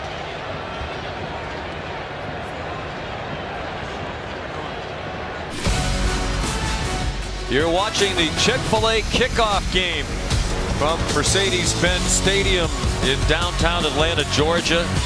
The defending national champions, the Alabama Crimson Tide, preseason #1, looking very much like the best team in the country, with Bryce Young making his first career start. Tremendous, Todd Blackledge. In the first he half. really was. He just showed so much poise and the ability to move in the pocket, keep his eyes downfield, find throwing lanes, never panicking, hitting the right guy, 70% completion, over 200 yards, 3 touchdowns. Not a bad first half for a guy making his first start as the Alabama quarterback. It's a history-making first start that he threw 3 touchdown passes in the first half. The only other Alabama quarterbacks to throw 3 TD passes in their first career start, Joe Namath and Mac Jones. And he has another half to become the first ever with 4 touchdown passes. And our producer Josh Hoffman, always helpful, told us that if he gets 5, he would also be the first person to do that. Okay, yeah. Well, that's something to look forward to, Josh. That Always helpful. That UConn math education, I guess, yes, right? Proud graduate of UConn, although we're not going to mention that the Huskies went down to Holy Cross today. Have I not been saying for 3 years now, Bob Chesney, the coach at Holy Cross, is a star. The guy is a star. Will Reichard's kickoff will not be returned. Speaking of stars, he's Todd Blackledge. And Bryce Young, terrific. If you're Miami now, what do you try to do here in the second half? You just have to condense this and say, okay, we did not play well in the first half. We did something good at the end of the first half, the end of the second quarter. Now we just have to try to put some things together, build some building blocks, some positive pieces for the rest of our season. You know, because again, when we talk to Manny Diaz, they talk so much about, you know, are we ready to play our best game on this kind of a stage? We haven't done that yet. Well, no, they were not ready in the first half to play their best on this stage. But they still have 30 minutes to do something. Christian Harris, the tackle to dump Mike Harley for a loss. De'Aaron King is now 12 out of 13 passing, but for just 76 yards.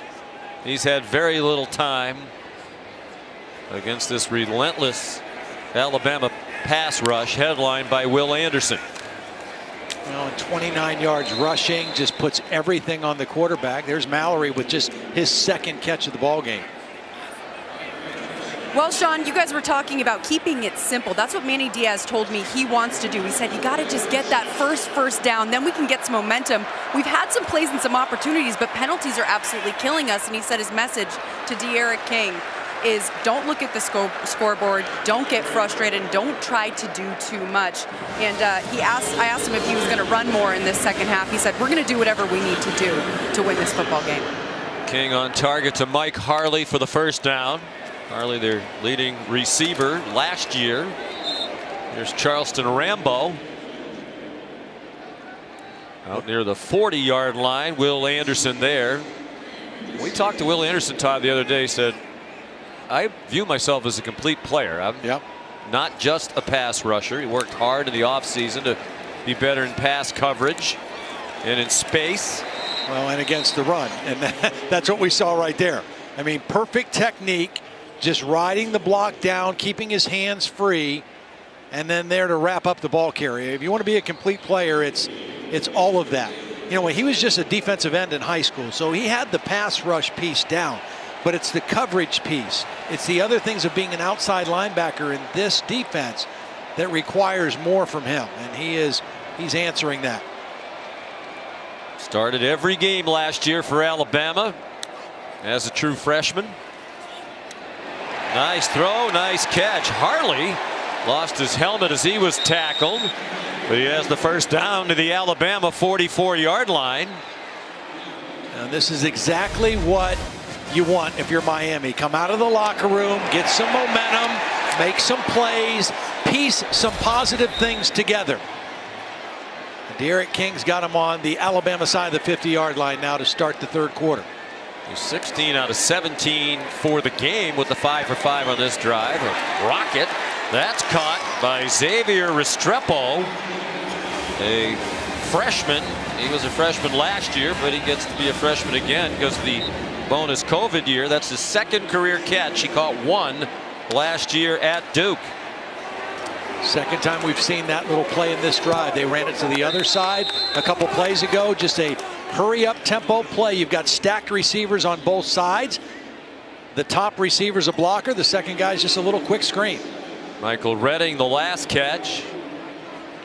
They like to play very fast, but they were never able to get a rhythm in the first half. They have one here to start the second half. Cameron Harris thrown down by Henry To'o. Chris Braswell in the game as well. Braswell backs up Will Anderson. We talked to Anderson the other day. He raved about Braswell. He said he is going to be an unbelievable pass rusher for Alabama. Sophomore from Baltimore.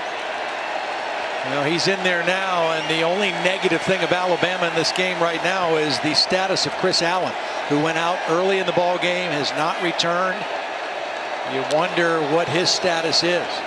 Third down and 5. Cam Harris has the first down and much more inside the 10. Jordan Battle finally got him down. Let's get a quick update on Chris Allen from Molly. Yeah, Chris Allen is out for the game with a foot injury, guys.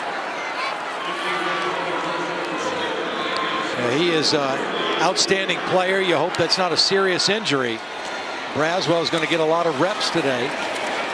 On first and goal, Cameron Harris danced down to the 6, banged down by Daniel Wright. Daniel's the brother of Major Wright, who was a standout at Florida, played in the NFL with the Bears and Bucks. And this is the part of the field where you think Will Mallory might factor into things for D'Eriq King. Here he is right here, number 85. Very talented tight end.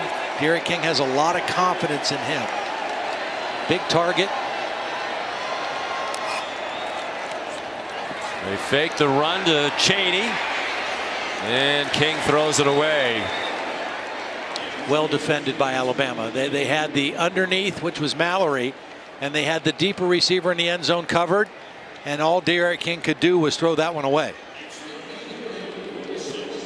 You got to believe this is 4-down territory too. They went for the field goal at the end of the first half, but field goals don't do them any good at this point. So you got to believe Rhett Lashley's thinking 2 plays here to try to find a way into the end zone.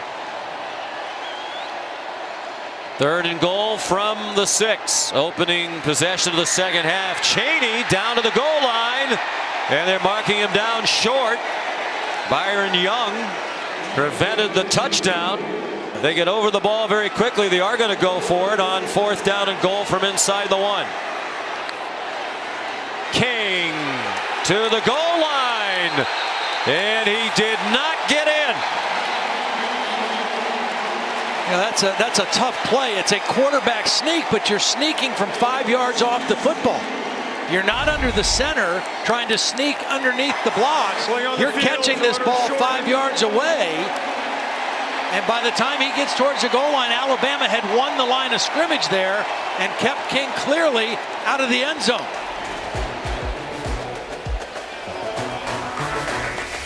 And that was the play on the previous play. Curious to see if Chaney got in. Yeah.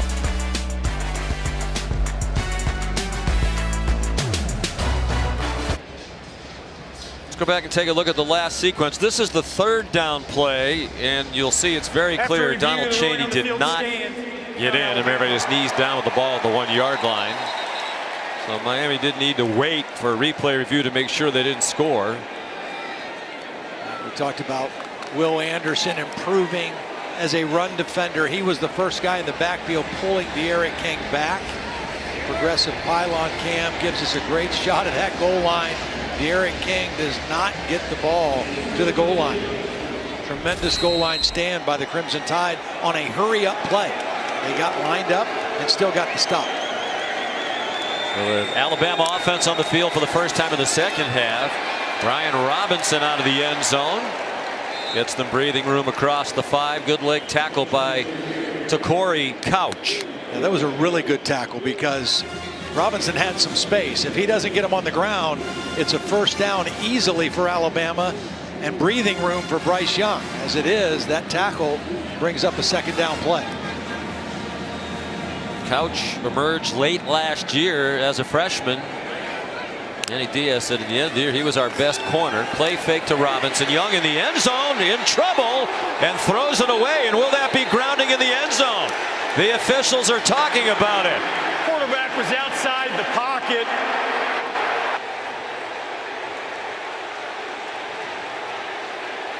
They want a safety on the Miami sideline. The officials are going to talk about it.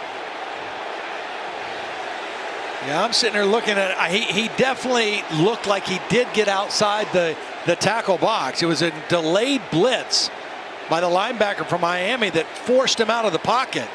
Nice defensive call of pressure by Manny Diaz as we wait for this decision. The quarterback was outside the pocket and the ball went beyond the line of scrimmage. There is no foul for grounding. Yeah. Third down. I think the discussion was, did the ball cross the line of scrimmage? Because he clearly was outside the box. But watch the delayed rush by Corey Flagg, number 11. He slips in there untouched. They force him out. The ball did get across the line of scrimmage too. The line of scrimmage, the 6. Outside the pocket, and does the ball get across the line of scrimmage? Both were true, so no penalty. I want to bring in Matt Austin if we can after this play to ask a question about the mechanics of officiating. Young back in the end zone again on 3rd and 5. That question might have to wait because there goes Jamison Williams to the house. Touchdown Alabama.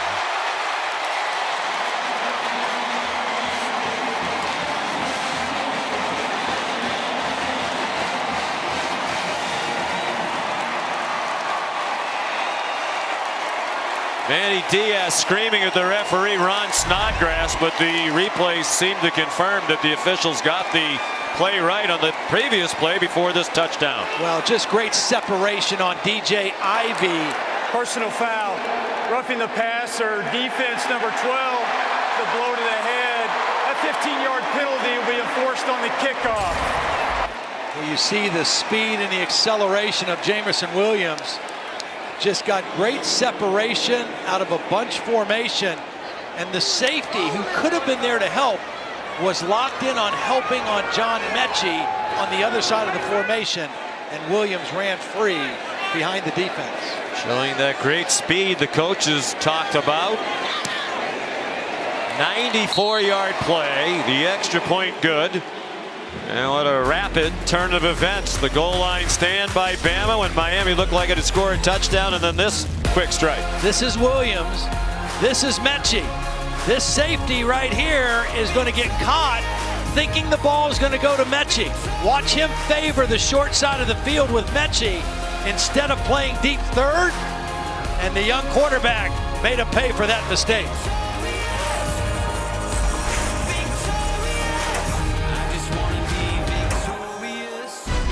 The Chick-fil-A Kickoff on ABC is brought to you by Mercedes EQ.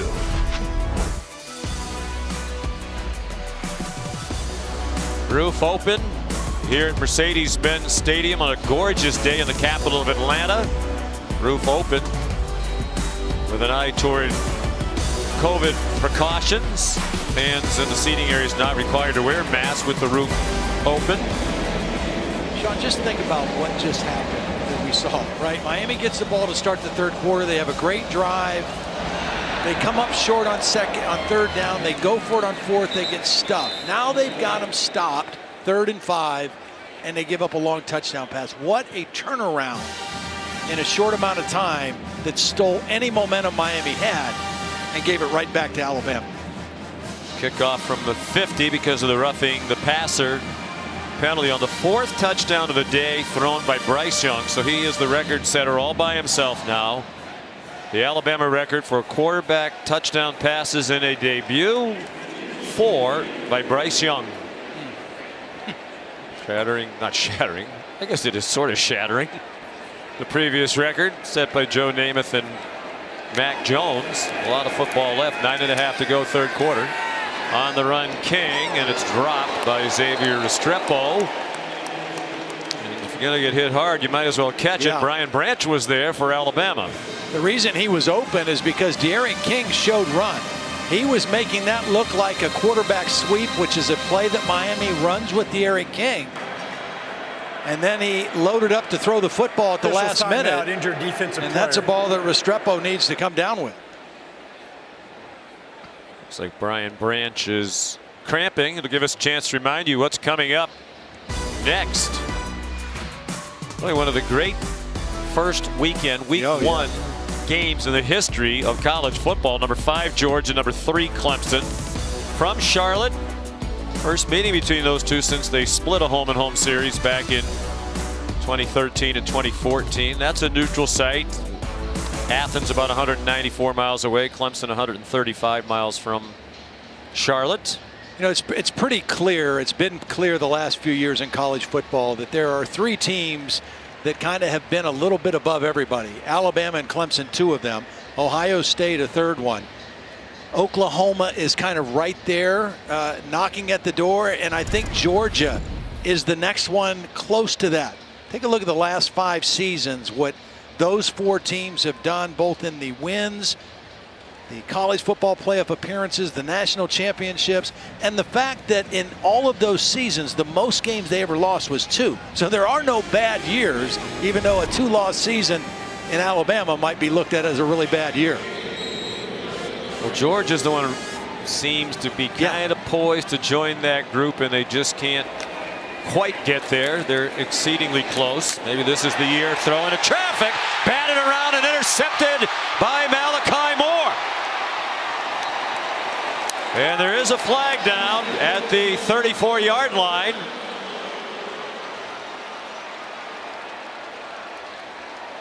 Well, it was thrown into traffic. It was a big hit by To'o, and that might be a targeting call on To'o. The ball was out before Henry got there with the contact. Well, I also think Michael Redding was being held before the ball got there. Yep.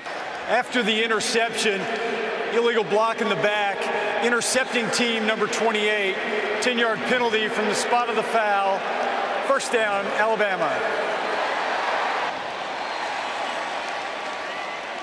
Now there's the Alabama version of the turnover, which some Alabama reward. people reached out to me at the half and said that they believe that actually predates the turnover chain. I'm not really a historian about turnover related gadgets and gizmos and memorabilia or whatever we want to call it, so my apologies. Wasn't meaning to offend any school that might be the originator of this sort of thing.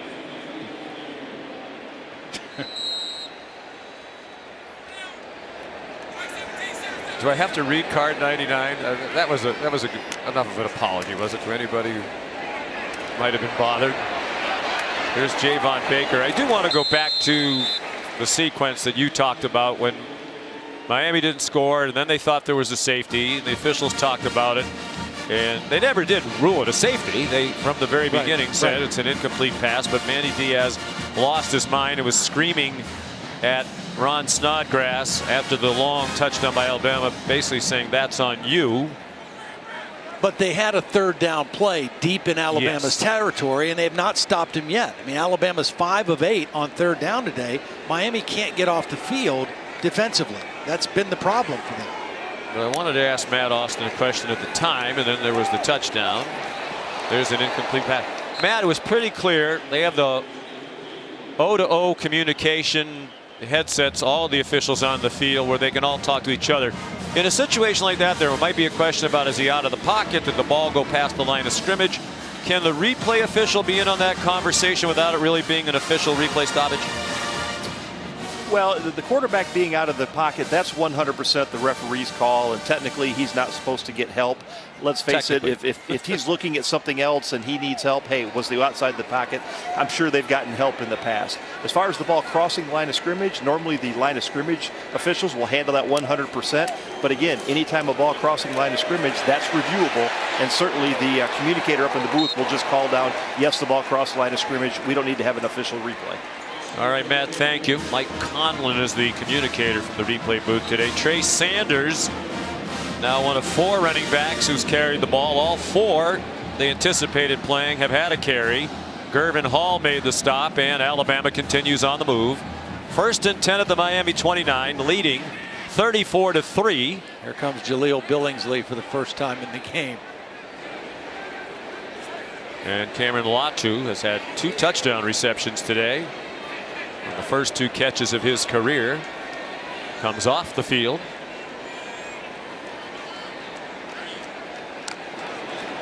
Bryce Young gives it to Sanders again. Big hole. And very near a first down. Well, this is a remade offensive line, but looking a lot like the line that won the Joe Moore Award as the best in the country last year. And we'll look at what Billingsley gets to do on the first play. He's in the ball game. You're the lead blocker, son. Get up in there, hit the linebacker, secure it for your running back. Did his job very nicely there. He certainly looks the part. 6'4", 230 tight end, junior from Chicago, their first player from Illinois since the late 90s. Came up just short of the first down. Sanders again. Trey Sanders again. Touchdown again. 20 yards. And it's 40-3 with the extra point upcoming. Great combination block. Watch the right tackle, Chris Owens, and the tight end, who's really a tackle, Kendall Randolph, 85. They just kind of combo there, seal the edge. He's got an escort of a wide receiver if he needs him. Didn't need him. The tight end and the tackle on the right side just cleared the area, and Trey Sanders ran to open space.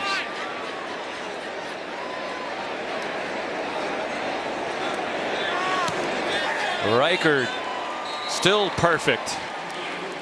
Meanwhile, Christopher Allen back on the Alabama sideline with his right foot in the boot.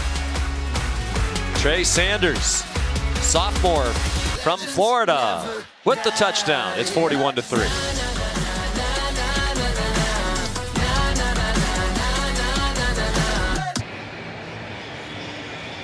So you take a look at the most recent Alabama touchdown. That's Doug Marrone, the new offensive line coach on the left.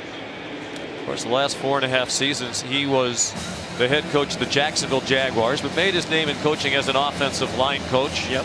College and the NFL. And what a great guy to have working with a new offensive line. How about the fact that you have 3 former NFL head coaches on the same college staff? It's unbelievable. At Alabama. We have asked a lot of research people. Nobody can confirm if this is the first time that's happened, but you have to think it is. Of course, Nick Saban, 2 years as head coach of the Miami Dolphins.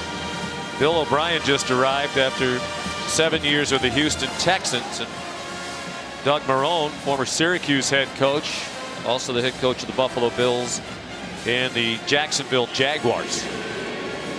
And that's unbelievable. Bill O'Brien and Doug Marrone are the best of friends and have been for a long time. They got to know each other here in Atlanta in the late 90s when they worked together as assistants on the Georgia Tech staff led by George O'Leary. That's Charleston Rambo, who runs out of bounds.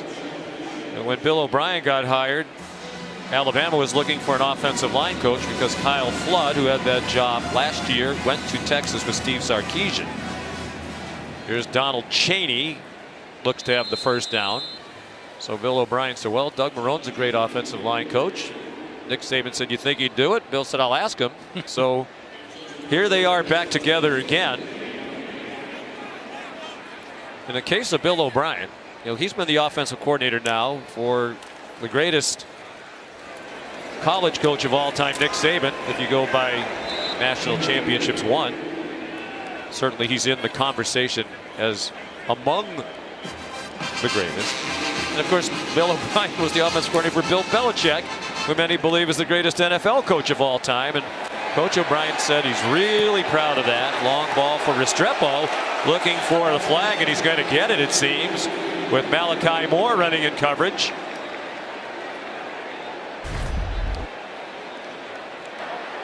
Pass interference, defense, number 13, 15-yard penalty, automatic first down. Yeah, see, unlike the one we had earlier in the first half that we thought was a bad call, that was a good call because Moore did actually reach out, initiate the contact, and did enough to impede the receiver from a path to the ball. And that's the key. For the rule to be in effect, he has to impede the receiver, and that's what he did.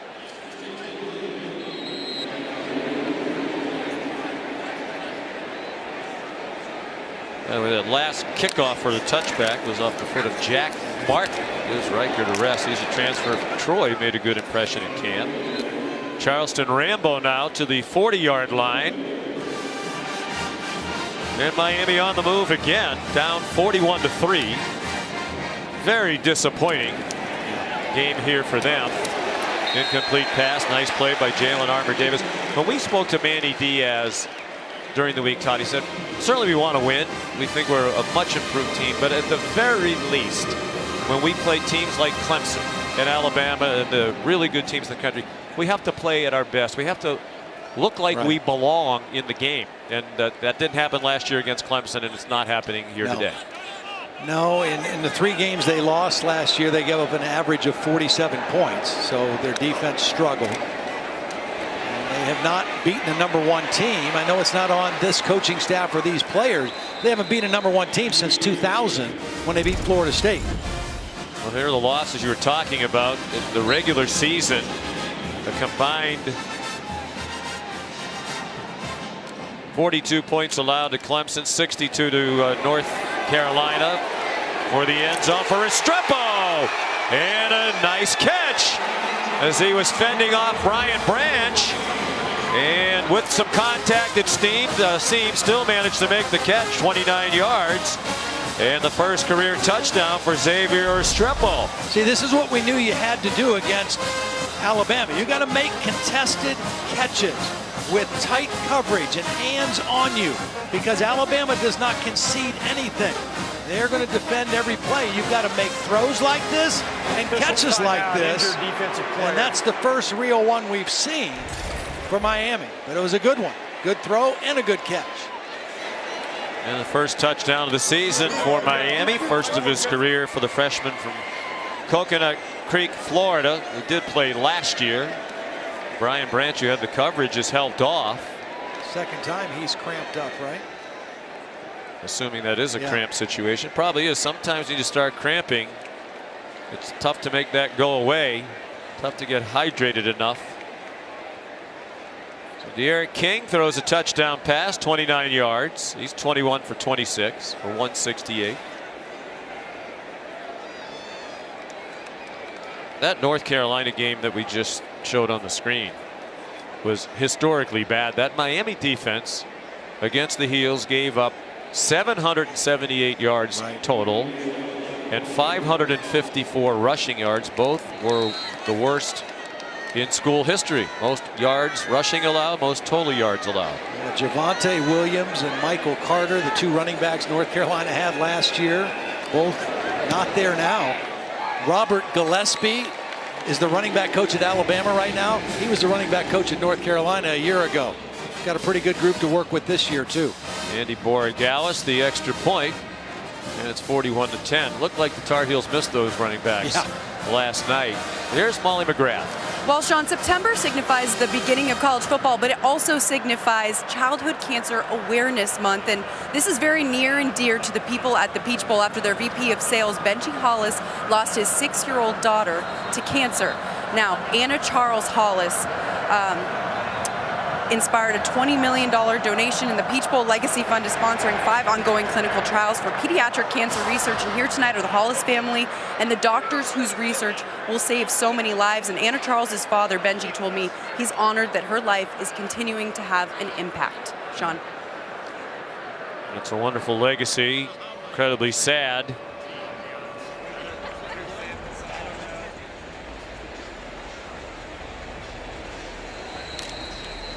Good people at the Chick-fil-A Peach Bowl, involved in a lot of charitable initiatives. And by the way, we do want to thank them for the Chick-fil-A delivered to our booth at halftime. I mean, when you look in that heated container and it looks like a bottomless pit of sandwiches, that is like money. There's Jaleel Billingsley, the tight end, returning the kickoffs as he did last year. And he's tackled as he crossed the 20. Chase Smith made the tackle for Miami.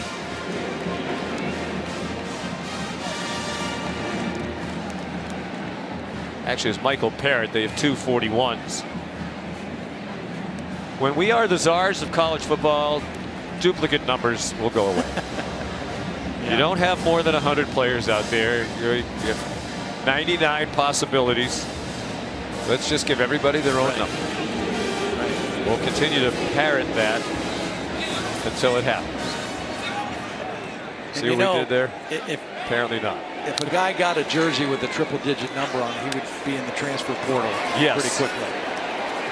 John Mechie knocked out of bounds after a gain of about 3.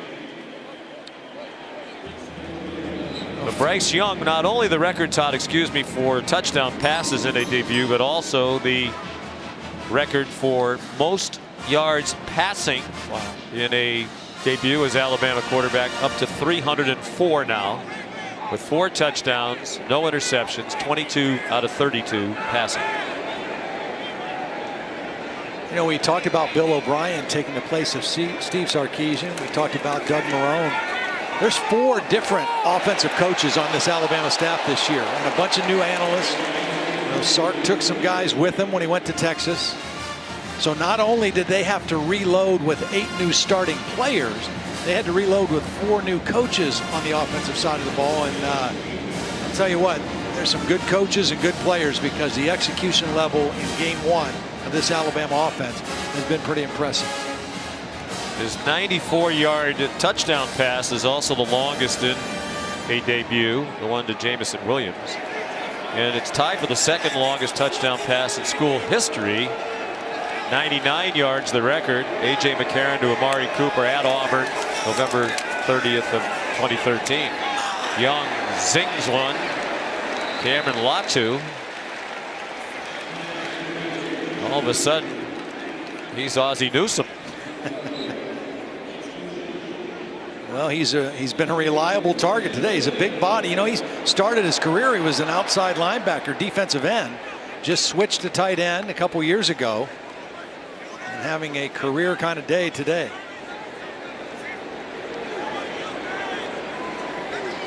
That's his first career catch that didn't go for a touchdown. Brian Robinson, another good tackle by Gervin Hall, the junior from West Palm Beach. He had a great camp, according to Manny Diaz. Of course, remember Bubba Bolden, one of their real outstanding players, has been out of the ball game since early with the targeting foul that resulted in him being disqualified. They miss his presence for sure. He and Gervin were veteran safeties. There's Bubba Bolden now in street clothes. Young got hit. The ball's loose, and it's recovered by Miami. Chance Williams, backup defensive end, knocked it out, and Jordan Miller, tackle, recovered. Yeah, a little inside stunt. Watch this guy right here come inside and then up into the pocket. There's also pressure here, but it's the inside stunt that doesn't get picked up and results in the fumble on the hit on Bryce Young. Well-designed stunt. Ball is out. His arm did not appear to be coming forward. So they'll get the turnover chain. This time it's going to stick. They thought they had a turnover earlier. Got turned over on a replay review, correctly so. But this time Miller the recovery. Chance Williams, a freshman they think has a huge upside, made his presence felt. Out wide to Keyshawn Smith. Broke a tackle and finally got taken down by Justin Boygby.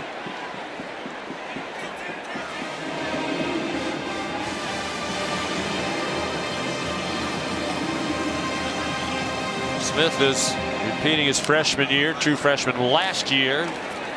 Had 2 catches all season. He's been a factor today. Donald Chaney just shy of the first down. Sean, Miami wide receiver Mike Harley spent time in the x-ray room. He is out for the game with an upper extremity injury, I'm told. So that doesn't hinder him going forward, as he's a key part of their team. Chaney looked like he got just enough for the first down. He did. Well, that explains why we're seeing Nestrepo so much too. He was the backup at that slot position to Harley. Getting a lot of action here now. Has the touchdown. Miami's only touchdown was his reception.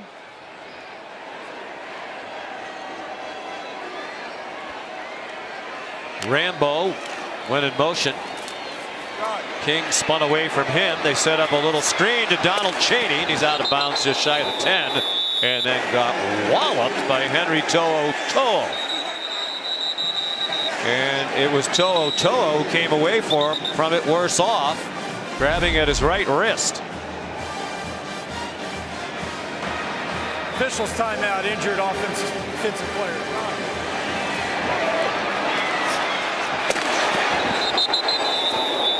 You wonder if when his hand hit the ground.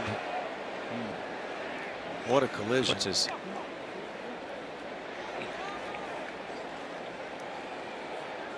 As he hits the ground, his right arm crumples. I wonder if that could be a shoulder situation. Henry To'o transferred from Tennessee. He did not arrive until June. And yet, when we talked with Pete Golding, the defensive coordinator, yesterday, he said it was amazing how quickly he became a team leader and didn't come in with a big presence right away. Just got to know the guys. But he said shortly after he had arrived, he was organizing linebacker meetings. They were getting together to watch film. He became a team leader and is the signal caller on the defense now very quickly. And that is so important in this Alabama defense, to have a good communicator, a good signal caller. And not only did it make the whole team better, in particular, it made the guy lined up next to him, Christian Harris, an even better player, because now Christian Harris, he can worry about playing will linebacker. He doesn't have to be the communicator.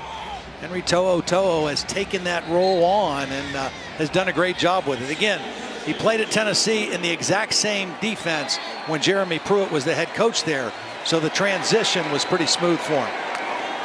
2nd and 6 from the 11. Miami on the move. They've looked better here on offense in the second half, and right on cue, an interception. There is a flag down. Daniel Wright picked it off if it stands. There is a flag down at the 3-yard line. I think he was held. I think the intended receiver was held before the interception. They were looking for Rambo, and I think he was grabbed. Prior to the pass, holding defense number 3. Half the distance to the goal. Automatic first down. See, De'Aaron King had to double clutch on this. He couldn't throw it on time because of the hold. You're going to see right here, Daniel Wright reaches out and grabs him. De'Aaron King had to double clutch, and when he threw it, it was short, and the interception happened. But good call by the officials. De'Aaron King knew it right away. So the drive continues, and it's 1st and goal Miami, down 41-10. Little victories. Again, Sean, you're looking for anything to build on because this is game 1. It's not a conference game. Yes, it's disappointing, but you got a lot of football left. You got to get some good things happening to take home with. King on the rollout, throws back over the middle. That is often dangerous, and it really was there. He's fortunate Josh Jobe didn't intercept it. And you're right, because with an eye toward the rest of the season, Miami is a team that is expected to compete in the Coastal Division. In the preseason ACC poll, they were picked 2nd behind North Carolina. And it was a North Carolina team that Mac Brown said might be overrated after his team lost to Virginia Tech last night. A lot of football left. One game does not make a season, that's for sure, good or bad.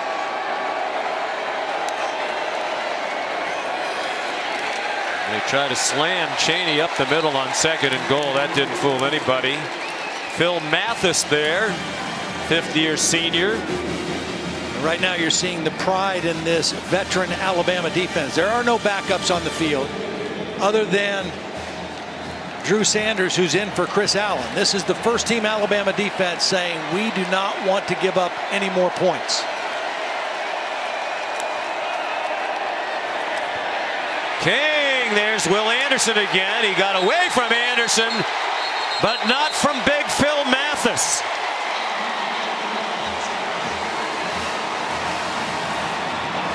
Anderson again, he's so disruptive. He's just too quick for the right guard. Navon Donaldson goes right by him. He doesn't get the sack, but he makes the quarterback move in the pocket, and Mathis is there for him. We had a great chat with Phil Mathis the other day. He said, I really believe our pass rush will be better this year. We're more experienced. We have more talent. And boy, has the pass rush been a factor all day today. Here's a 28-yard field goal try by Andy Borregales, and it is good. And it's 41-13. Well, after several years in hiatus, we are pleased to report, back by popular demand, it's been insisted upon by college football fans all over the country. We don't need to see that. Todd Blackledge's Taste of the Town is coming back. Yeah, well, you know what? Here's the thing. We sat in our college football seminar a couple weeks ago, right? And they talked about such a great thing that the fans are back, the bands are back, the pageantry, the cheerleaders, and our whole campaign of welcome home college football. Well, to me, nothing says welcome home to college football better than Taste of the Town. And it's been 7 years since we did it. People still talk to me about it, ask me about it, wonder where it went. So we're going to try to bring it back. And I've been, pacing myself for 7 years. We're going to take a look at the measurements again at the end of the year now. You're taking good advantage of the offseason. And you'll come with to me, right? You're going to come and eat with me?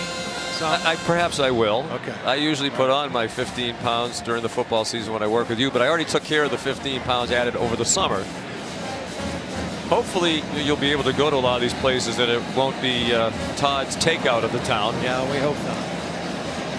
But that's even part of the story too, visiting and revisiting some places that were affected by COVID and how they survived in their business, and hopefully we can tell some good stories with that as well. Andy Borregales, the kickoff and a touchback. We're just getting started with this Labor Day weekend feast of college football. The headliner on the menu tonight, see what we did there, the Dukes Mayo Classic from Charlotte. 7:30, Georgia and Clemson. We are going to race back to the hotel to watch that one. Tomorrow night on ABC, 9th-ranked Notre Dame and Florida State, and then Monday night on ESPN, Louisville and Ole Miss will labor on Labor Day. All three games also available streaming live on the ESPN app. One app, one tap. Catchy new slogan. A lot of new quarterbacks making their appearances this year, right? Notre Dame, Jake Cohn taking the place of Ian Book, who was a fixture there. Get to see Mackenzie Milton's return to college football for Florida State, which is such a great story. He had a gruesome leg injury. He was starring at UCF. Jace McClellan, the ball carrier. That could be the last play of the quarter if Alabama wants it to be. And Bryce Young, so alert to all of the circumstances, was asking Nick Saban what he wanted to do. The third quarter. We're going to take it to the end of the quarter. ESPN's presentation of college football on ABC will return after this message and a word from our ABC stations.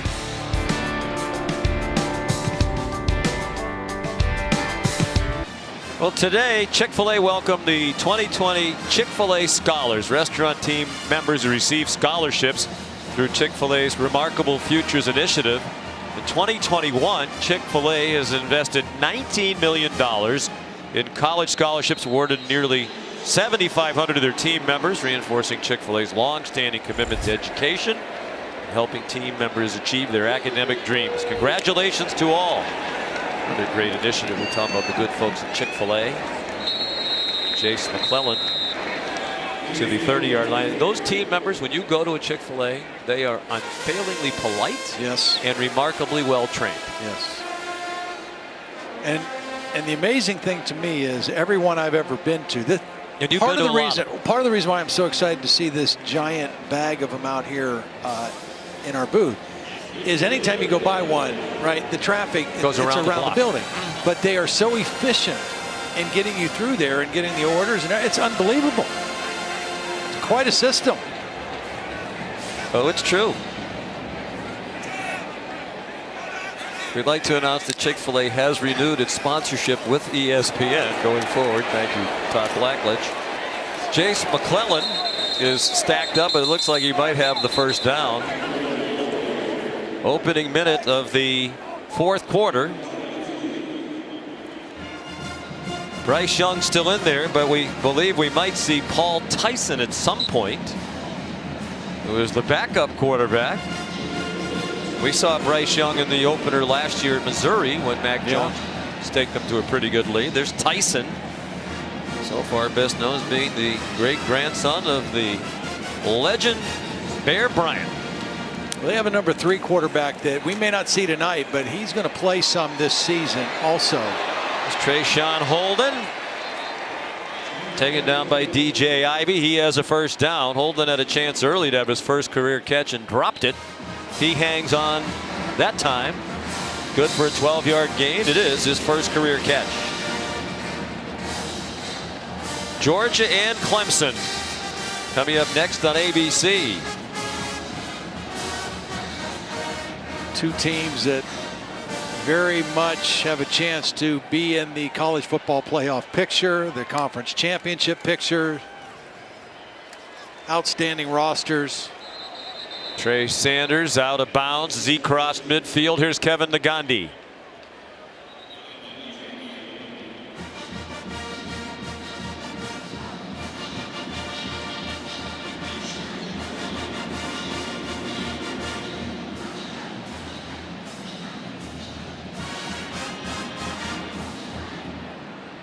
Yeah, not an easy opener for Steve Sarkisian. I mean, that's a good football team, Louisiana, well coached. Billy Napier, returning quarterback, a lot of starters. It's a team that beat Iowa State, and we knew how good they were. Made it to the Big 12 championship game, beat them in the opener a year ago. So that's a pretty good start for Steve Sarkisian, the former Alabama offensive coordinator, in his first game. JoJo Earl, the catch and run, taken down by Al Blades. Well, Steve Sarkisian deserves a lot of credit for what we're witnessing today from Bryce Young, who obviously was coached by Steve Sarkisian last year. Bryce told us he learned a lot, obviously, from Sark, and he learned a lot from Mac Jones, for whom he served as the backup last year. Just the way Mac, there's a nice play by Jared Harrison Hunt to take down Trey Sanders, took ownership of the team, the way he prepared, studied film related to his teammates, and Bryce Young told us he continues to keep in touch with Mac Jones. We asked him, is Mac excited to be the quarterback of the New England Patriots, #1? And he said, Mac's always excited. Well, what a story he was last year. Just kind of unbelievable ascension. Very similar to the way that Joe Burrow shot up the charts for LSU a couple years before that. Amazing stories. Sidearm delivery to Javon Baker. DJ Ivey made the stop. Well, for a lot of Mac Jones's time at Alabama as he got ready, he had pretty good guys to emulate too, and Jalen Hurts and Tua Tagovailoa. And he talked about the influence they had on him. Yep. You know, and Jalen obviously finished his career playing for Lincoln Riley in Oklahoma and refined his game some. And I really think, you know, what he learned at both places prepared him to be an NFL quarterback, and now going to be the starter for the Philadelphia Eagles. But with their successes, those three quarterbacks, with the way that they changed the offense really under Lane Kiffin. Yes, 2014. Got them much more involved in the modern day passing game. Defense, number 3, causing the offense to react. 5-yard penalty. They're down. Gilbert Frierson guilty of the penalty. They're going to continue to get the top quarterback recruits in the country. And Bryce Young was committed to USC right down the street from where he grew up. And then his dad, Craig, said, I really do believe that Alabama will be the better place. No criticism intended toward USC. Just hard to argue what's going on at Alabama these days. Well, and not just recruit top quarterbacks, but top receivers. And again, when Lane Kiffin changed the Alabama offense and the way they were going to play, now they started getting guys like Amari Cooper and Calvin Ridley and Jerry Jeudy. And at first it was just one premier wide receiver that caught all the balls, and then the next closest receiver maybe had a dozen.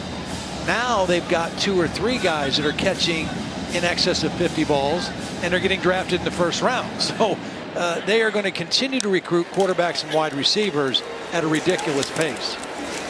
Chase McClellan, after his 6-yard catch, got them the first down.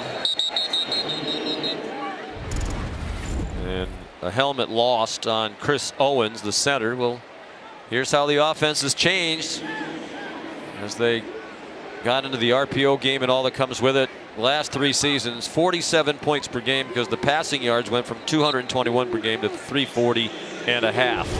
And you really have to credit Nick Saban for his willingness to adapt and adjust, because he's always going to be a defensive-minded guy who wants to play great defense and gets frustrated with blown assignments and missed calls on defense.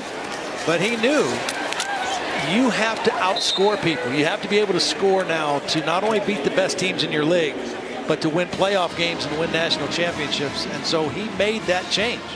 McClellan carried again. And when we talked with Bill O'Brien yesterday and with Nick Saban about what is going to be the offensive approach now with a new offensive coordinator in Bill O'Brien, and Nick Saban said, we want to do the same things we've been doing. Bill O'Brien is a terrific coach. He's obviously going to put some of his own stamp on it, add some new wrinkles, but we're going to keep doing what we've been doing. And with that in mind, Bill O'Brien told us he learned the Alabama system, including all of the terminology that they have used here the last few years, none of which he was familiar with. He said Mac Jones was actually a big part of helping him learn the system and the terminology. Nice debut for Bill O'Brien, too.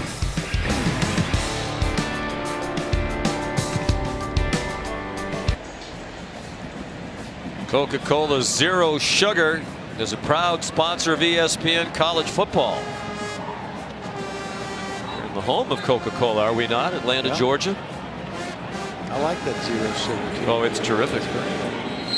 Did it go well with your Chick-fil-A? Yeah, really good. A little Duke's Mayo on there, and we're good to go. Chase McClellan dropped for a loss.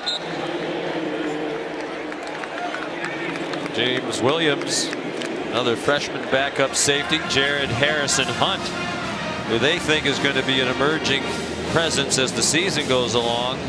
Harrison Hunt, defensive tackle, only played 2 years of high school football. He played basketball at a great program in New York City, Christ the King. There's Will Reichert. This would be a 40-yard try.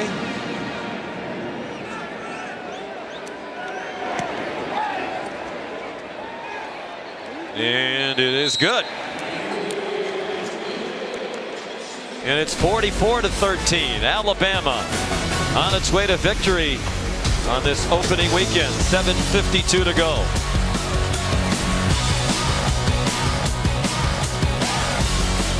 Powered by Fubo TV. Watch live sports and TV without. The Chick-fil-A Kickoff on ABC is brought to you by Chick-fil-A. Try the grilled chicken club sandwich today. And in part by Fubo TV. Watch live sports and TV without cable. Try free at FuboTV.com. Let's check in with Kevin Nagandi.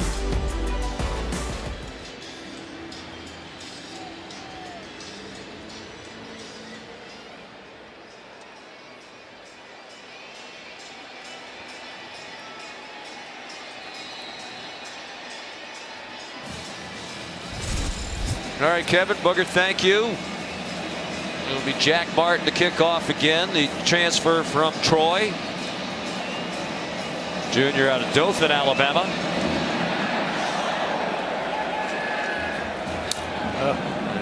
It's out of bounds. Will be an Alabama penalty. Let's check in on the field with Todd McShay. Yeah, watching Will Anderson tonight was a lot of fun. I think he's the best defensive player on a great defense. You see the ability to bend there, then his hand usage and just his effort, and then finally the ability to work from outside in and disrupt. He had 7 sacks a year ago. This year, I think he could have double-digit sacks, and it doesn't matter as long as he's disrupting at the level that he is right now. It's going to be Nick Saban's best player on the defensive side. When we spoke with Will the other day, he said at the beginning of last year he was playing a little safe. There's a pass over the middle, ricocheted and intercepted. Jalen Moody has it for Alabama.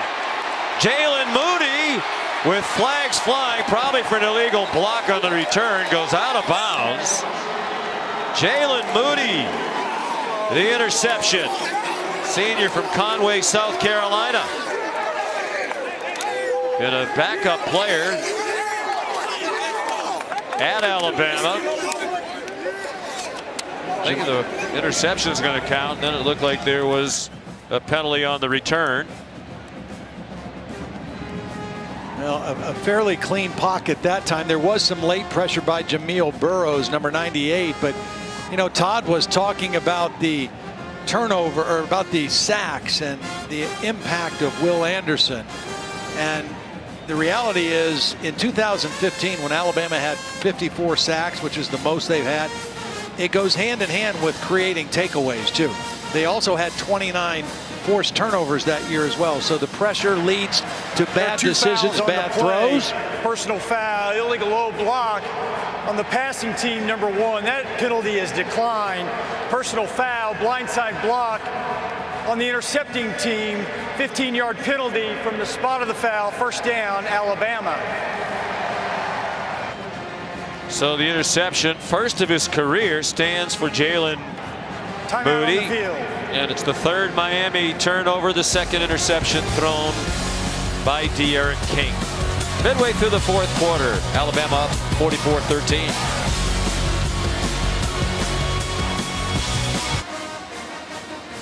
Hundreds of thousands affected by Hurricane Ida urgently need support. Please donate at redcross.org/ESPN to help the Red Cross respond to and help people recover from this disaster.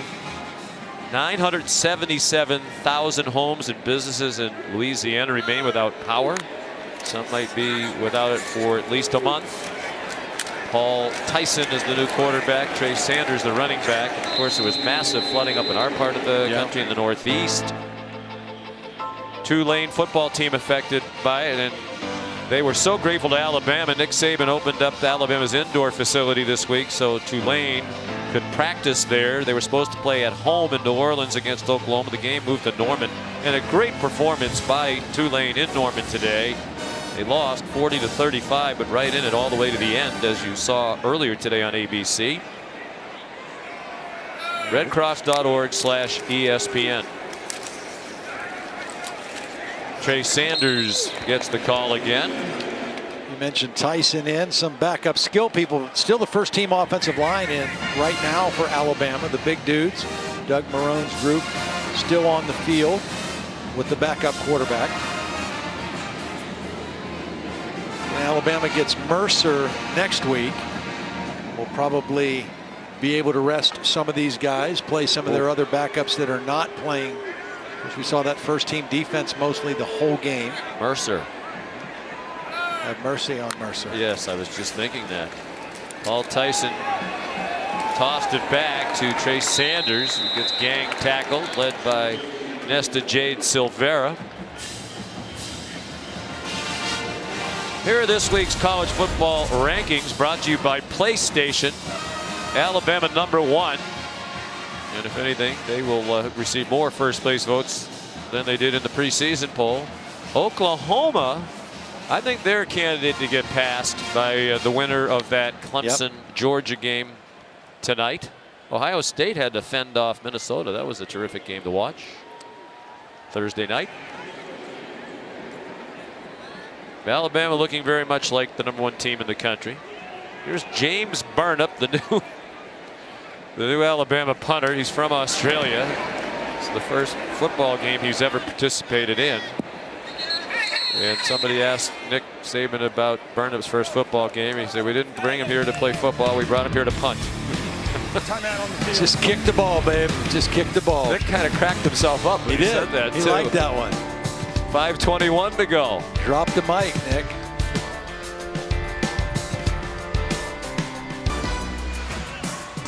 Still to come on this Labor Day weekend, week 1 of college football. Tonight at 7:30.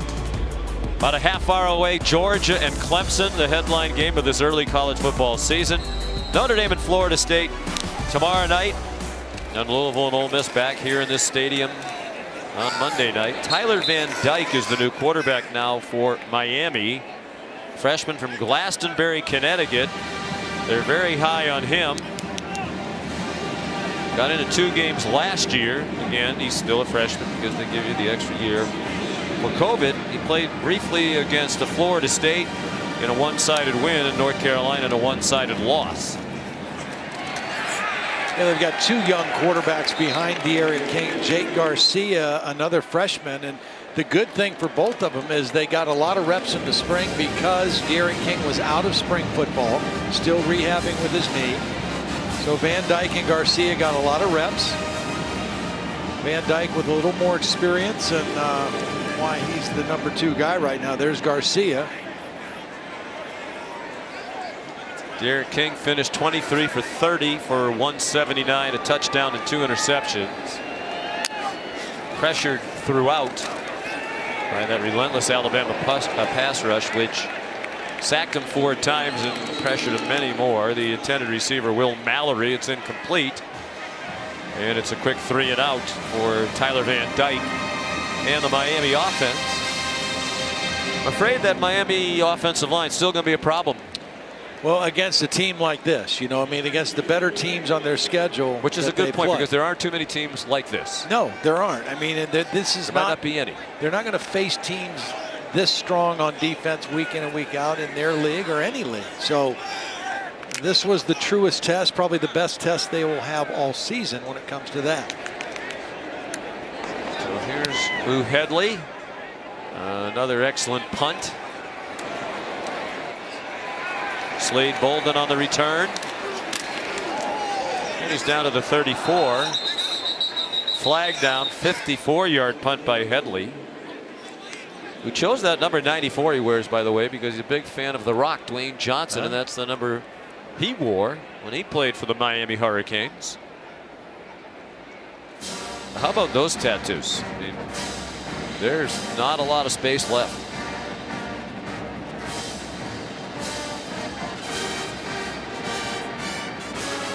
Awaiting the critical ruling here. I made the point about not facing another team of this caliber. I mean, Clemson is not on Miami's schedule this year in the regular season. So this is clearly by far the best defensive front 7 that they're going to face all year. Boys, we got Clemson and Georgia coming up next. You all have a headset. Figure it out.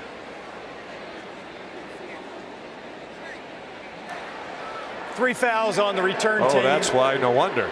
Holding, number 38. That penalty's declined. Offsides, defense. That penalty's declined. Never mind the number. Holding, return team. That's a lot to remember. Number 36, 10-yard, 26, 10 yards from the spot of the foul, first down. Now, Matt, they have headsets on. Somebody's got to help, right? Somebody's got to blurt the number back into his headset when he's. That's why we wear headsets, so people in the truck can help us when we're flailing, which is frequently. It is nice to have somebody on the field who can feed you those numbers, but I've been there, and sometimes the process breaks down, and you're on an island, so it's not fun. No, I'm sure. Well, it's been a well officiated game. 3:58 to go, and now they're figuring out where to put the ball. It'll be Paul Tyson back out there. We mentioned earlier he's best known for being the great grandson of Bear Bryant, but you know he's not on this team because he's Bear Bryant's great-grandson. He is a very talented player. Yep. He was a 4-star prospect in most of the major outlets coming out of high school. You were Trussville High School. He's from Trussville, Alabama. He selected Alabama, but he had offers from Arkansas, Duke, and Kentucky, among others. Operates out of the pistol and gave it to Roy Dale Williams. What a day in his first start for Bryce Young. Alabama records for passing yards in a debut, 344, and 4 touchdown passes, also the Bama record in a debut. Surpassing the 3 put up by Joe Namath and Mac Jones when they made their first starts for Alabama. Well, if there was any question of whether the stage was going to be too big for Bryce Young, the answer was a resounding no. He was ready for this moment, ready for the game, very well schooled, very well coached coming in, great poise, great understanding, and then of course the skill set is as good as there is in college football. See why he was considered the #1 dual threat quarterback coming out of high school at modern day in Southern California. So poised. He was so impressive. Yep. You know, he's become kind of the face, not by his choosing, obviously, of this name, image, and likeness. Nick Saban revealed when speaking to some Texas high school football coaches that Bryce Young, and this was a while ago, had already received about $800,000 worth of deals through the name, image, and likeness. And when we asked Bryce about that the other day, he kept steering it back to, that's Ajay Hall who had made the catch. He kept steering it back to, Coach Saban tells us, take care of that when you're not in the building. Right. He said, I have people who take care of it for me. It's not on my mind at all. When I'm in the building, I'm all about focus. From the end of the play, automatic first down. Jafari Harvey called for the penalty. And he really is. I mean, you couldn't be any more laser focused and locked in than he was today. Well, and I think he understands clearly also that, what his first priorities are. I mean, it's to be the quarterback of the Alabama football team. It's to go to school. It's, those things, those other things will take care of themselves. And like he said, he's got a team that monitors that, takes care of that. He doesn't want to be bothered it. I've also heard by some accounts that he's turned down as much as he accepted. I mean, he could have had way more than that. Well, and that $800,000 was a while ago. Yes. We also heard that it's probably more than that. And good for him. It's obviously life-changing money for anybody, or is for he and his family. Tyson handed it off to Roy Dale Williams. Burst of speed along the near sideline. He's across midfield. And he was beautifully protected by that offensive line.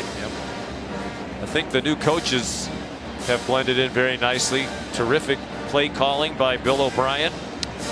Now we got Jalen Milroe coming in. He's the number 3 quarterback, but there's a lot of buzz about him, Sean. He's a freshman, 6'2", 212 pounds out of Katy, Texas.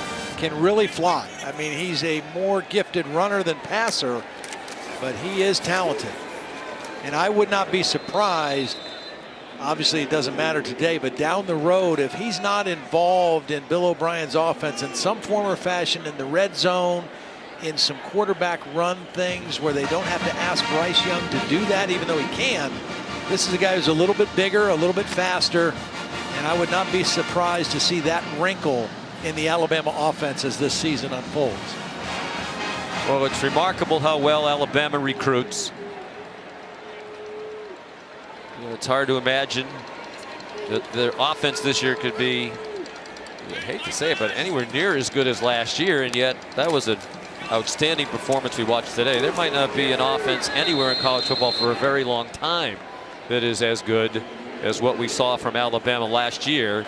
But I think we've seen today, led by this man, this offense is certainly good enough to win a national championship combined with this defense and a great coaching staff.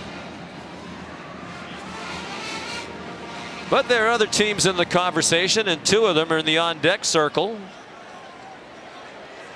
In Charlotte, Georgia and Clemson in a matter of moments. This will likely be the last play of the game. Zach McLeod made the tackle on Jalen Milroe.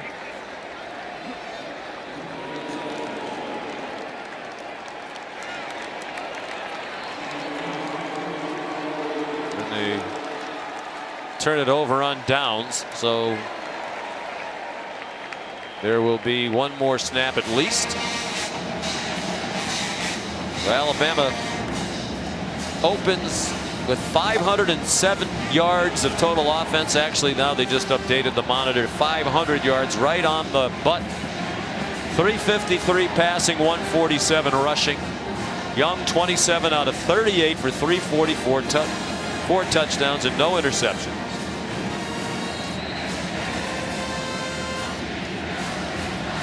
And the defense made life miserable for D'Eriq King for most of the day. So it's Mercer next week, but then back into the fire at Florida on September 18th for Alabama. Tyler Van Dyke takes off running, gets run down from behind.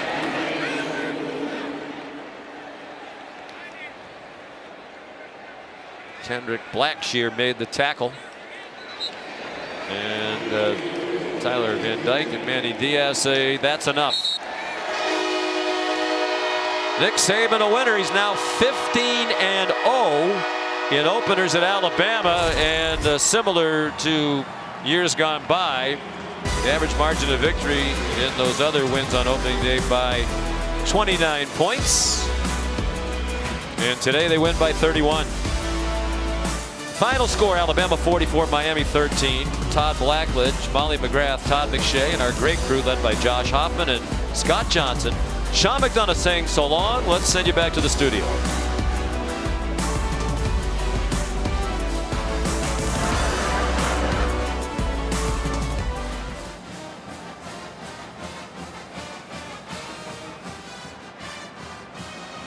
You guys ready? Coach Bryce Young breaking school records in touchdown passes and passing yards in his debut. What kind of maturity did you see out of your young quarterback in his first start? Well, I think it's important that Bryce had success in this game because I think it'll affect his presence and his leadership and his confidence, which is always good for your quarterback. So, you know, I was really pleased with the way he played today, and I keep emphasizing the fact that we have to keep playing better around him. And we had some guys that played well today. Just got sloppy at the end of the game. We tried to play a lot of players, but, you know, Bryce did a great job. Well, your defense is returning 9 starters this year, and they looked really dominant. How could this group be even better than last year's group? Well, I think it's important that we can play better on defense. I thought we played pretty well in the first half. You know, the second half, you know, not quite as good. I think we lost some of our intensity. You know, it's really hard to play good defense if you don't really have the right mindset, and I think we lost a little bit of that at halftime, and that's probably my fault. A lot of new faces stepping into the spotlight, Bryce included. What's most encouraging for you about this win? Well, I think Miami has a good team, so you know, I was encouraged by the way we came out and played in the first half, especially on offense with all the new starters. I think we scored the first 3 or 4 times we had the ball, so that was probably the thing that was the most impressive to me. And 15-0 in season openers. Congratulations, Coach. Well, thank you. I appreciate that. I didn't know that.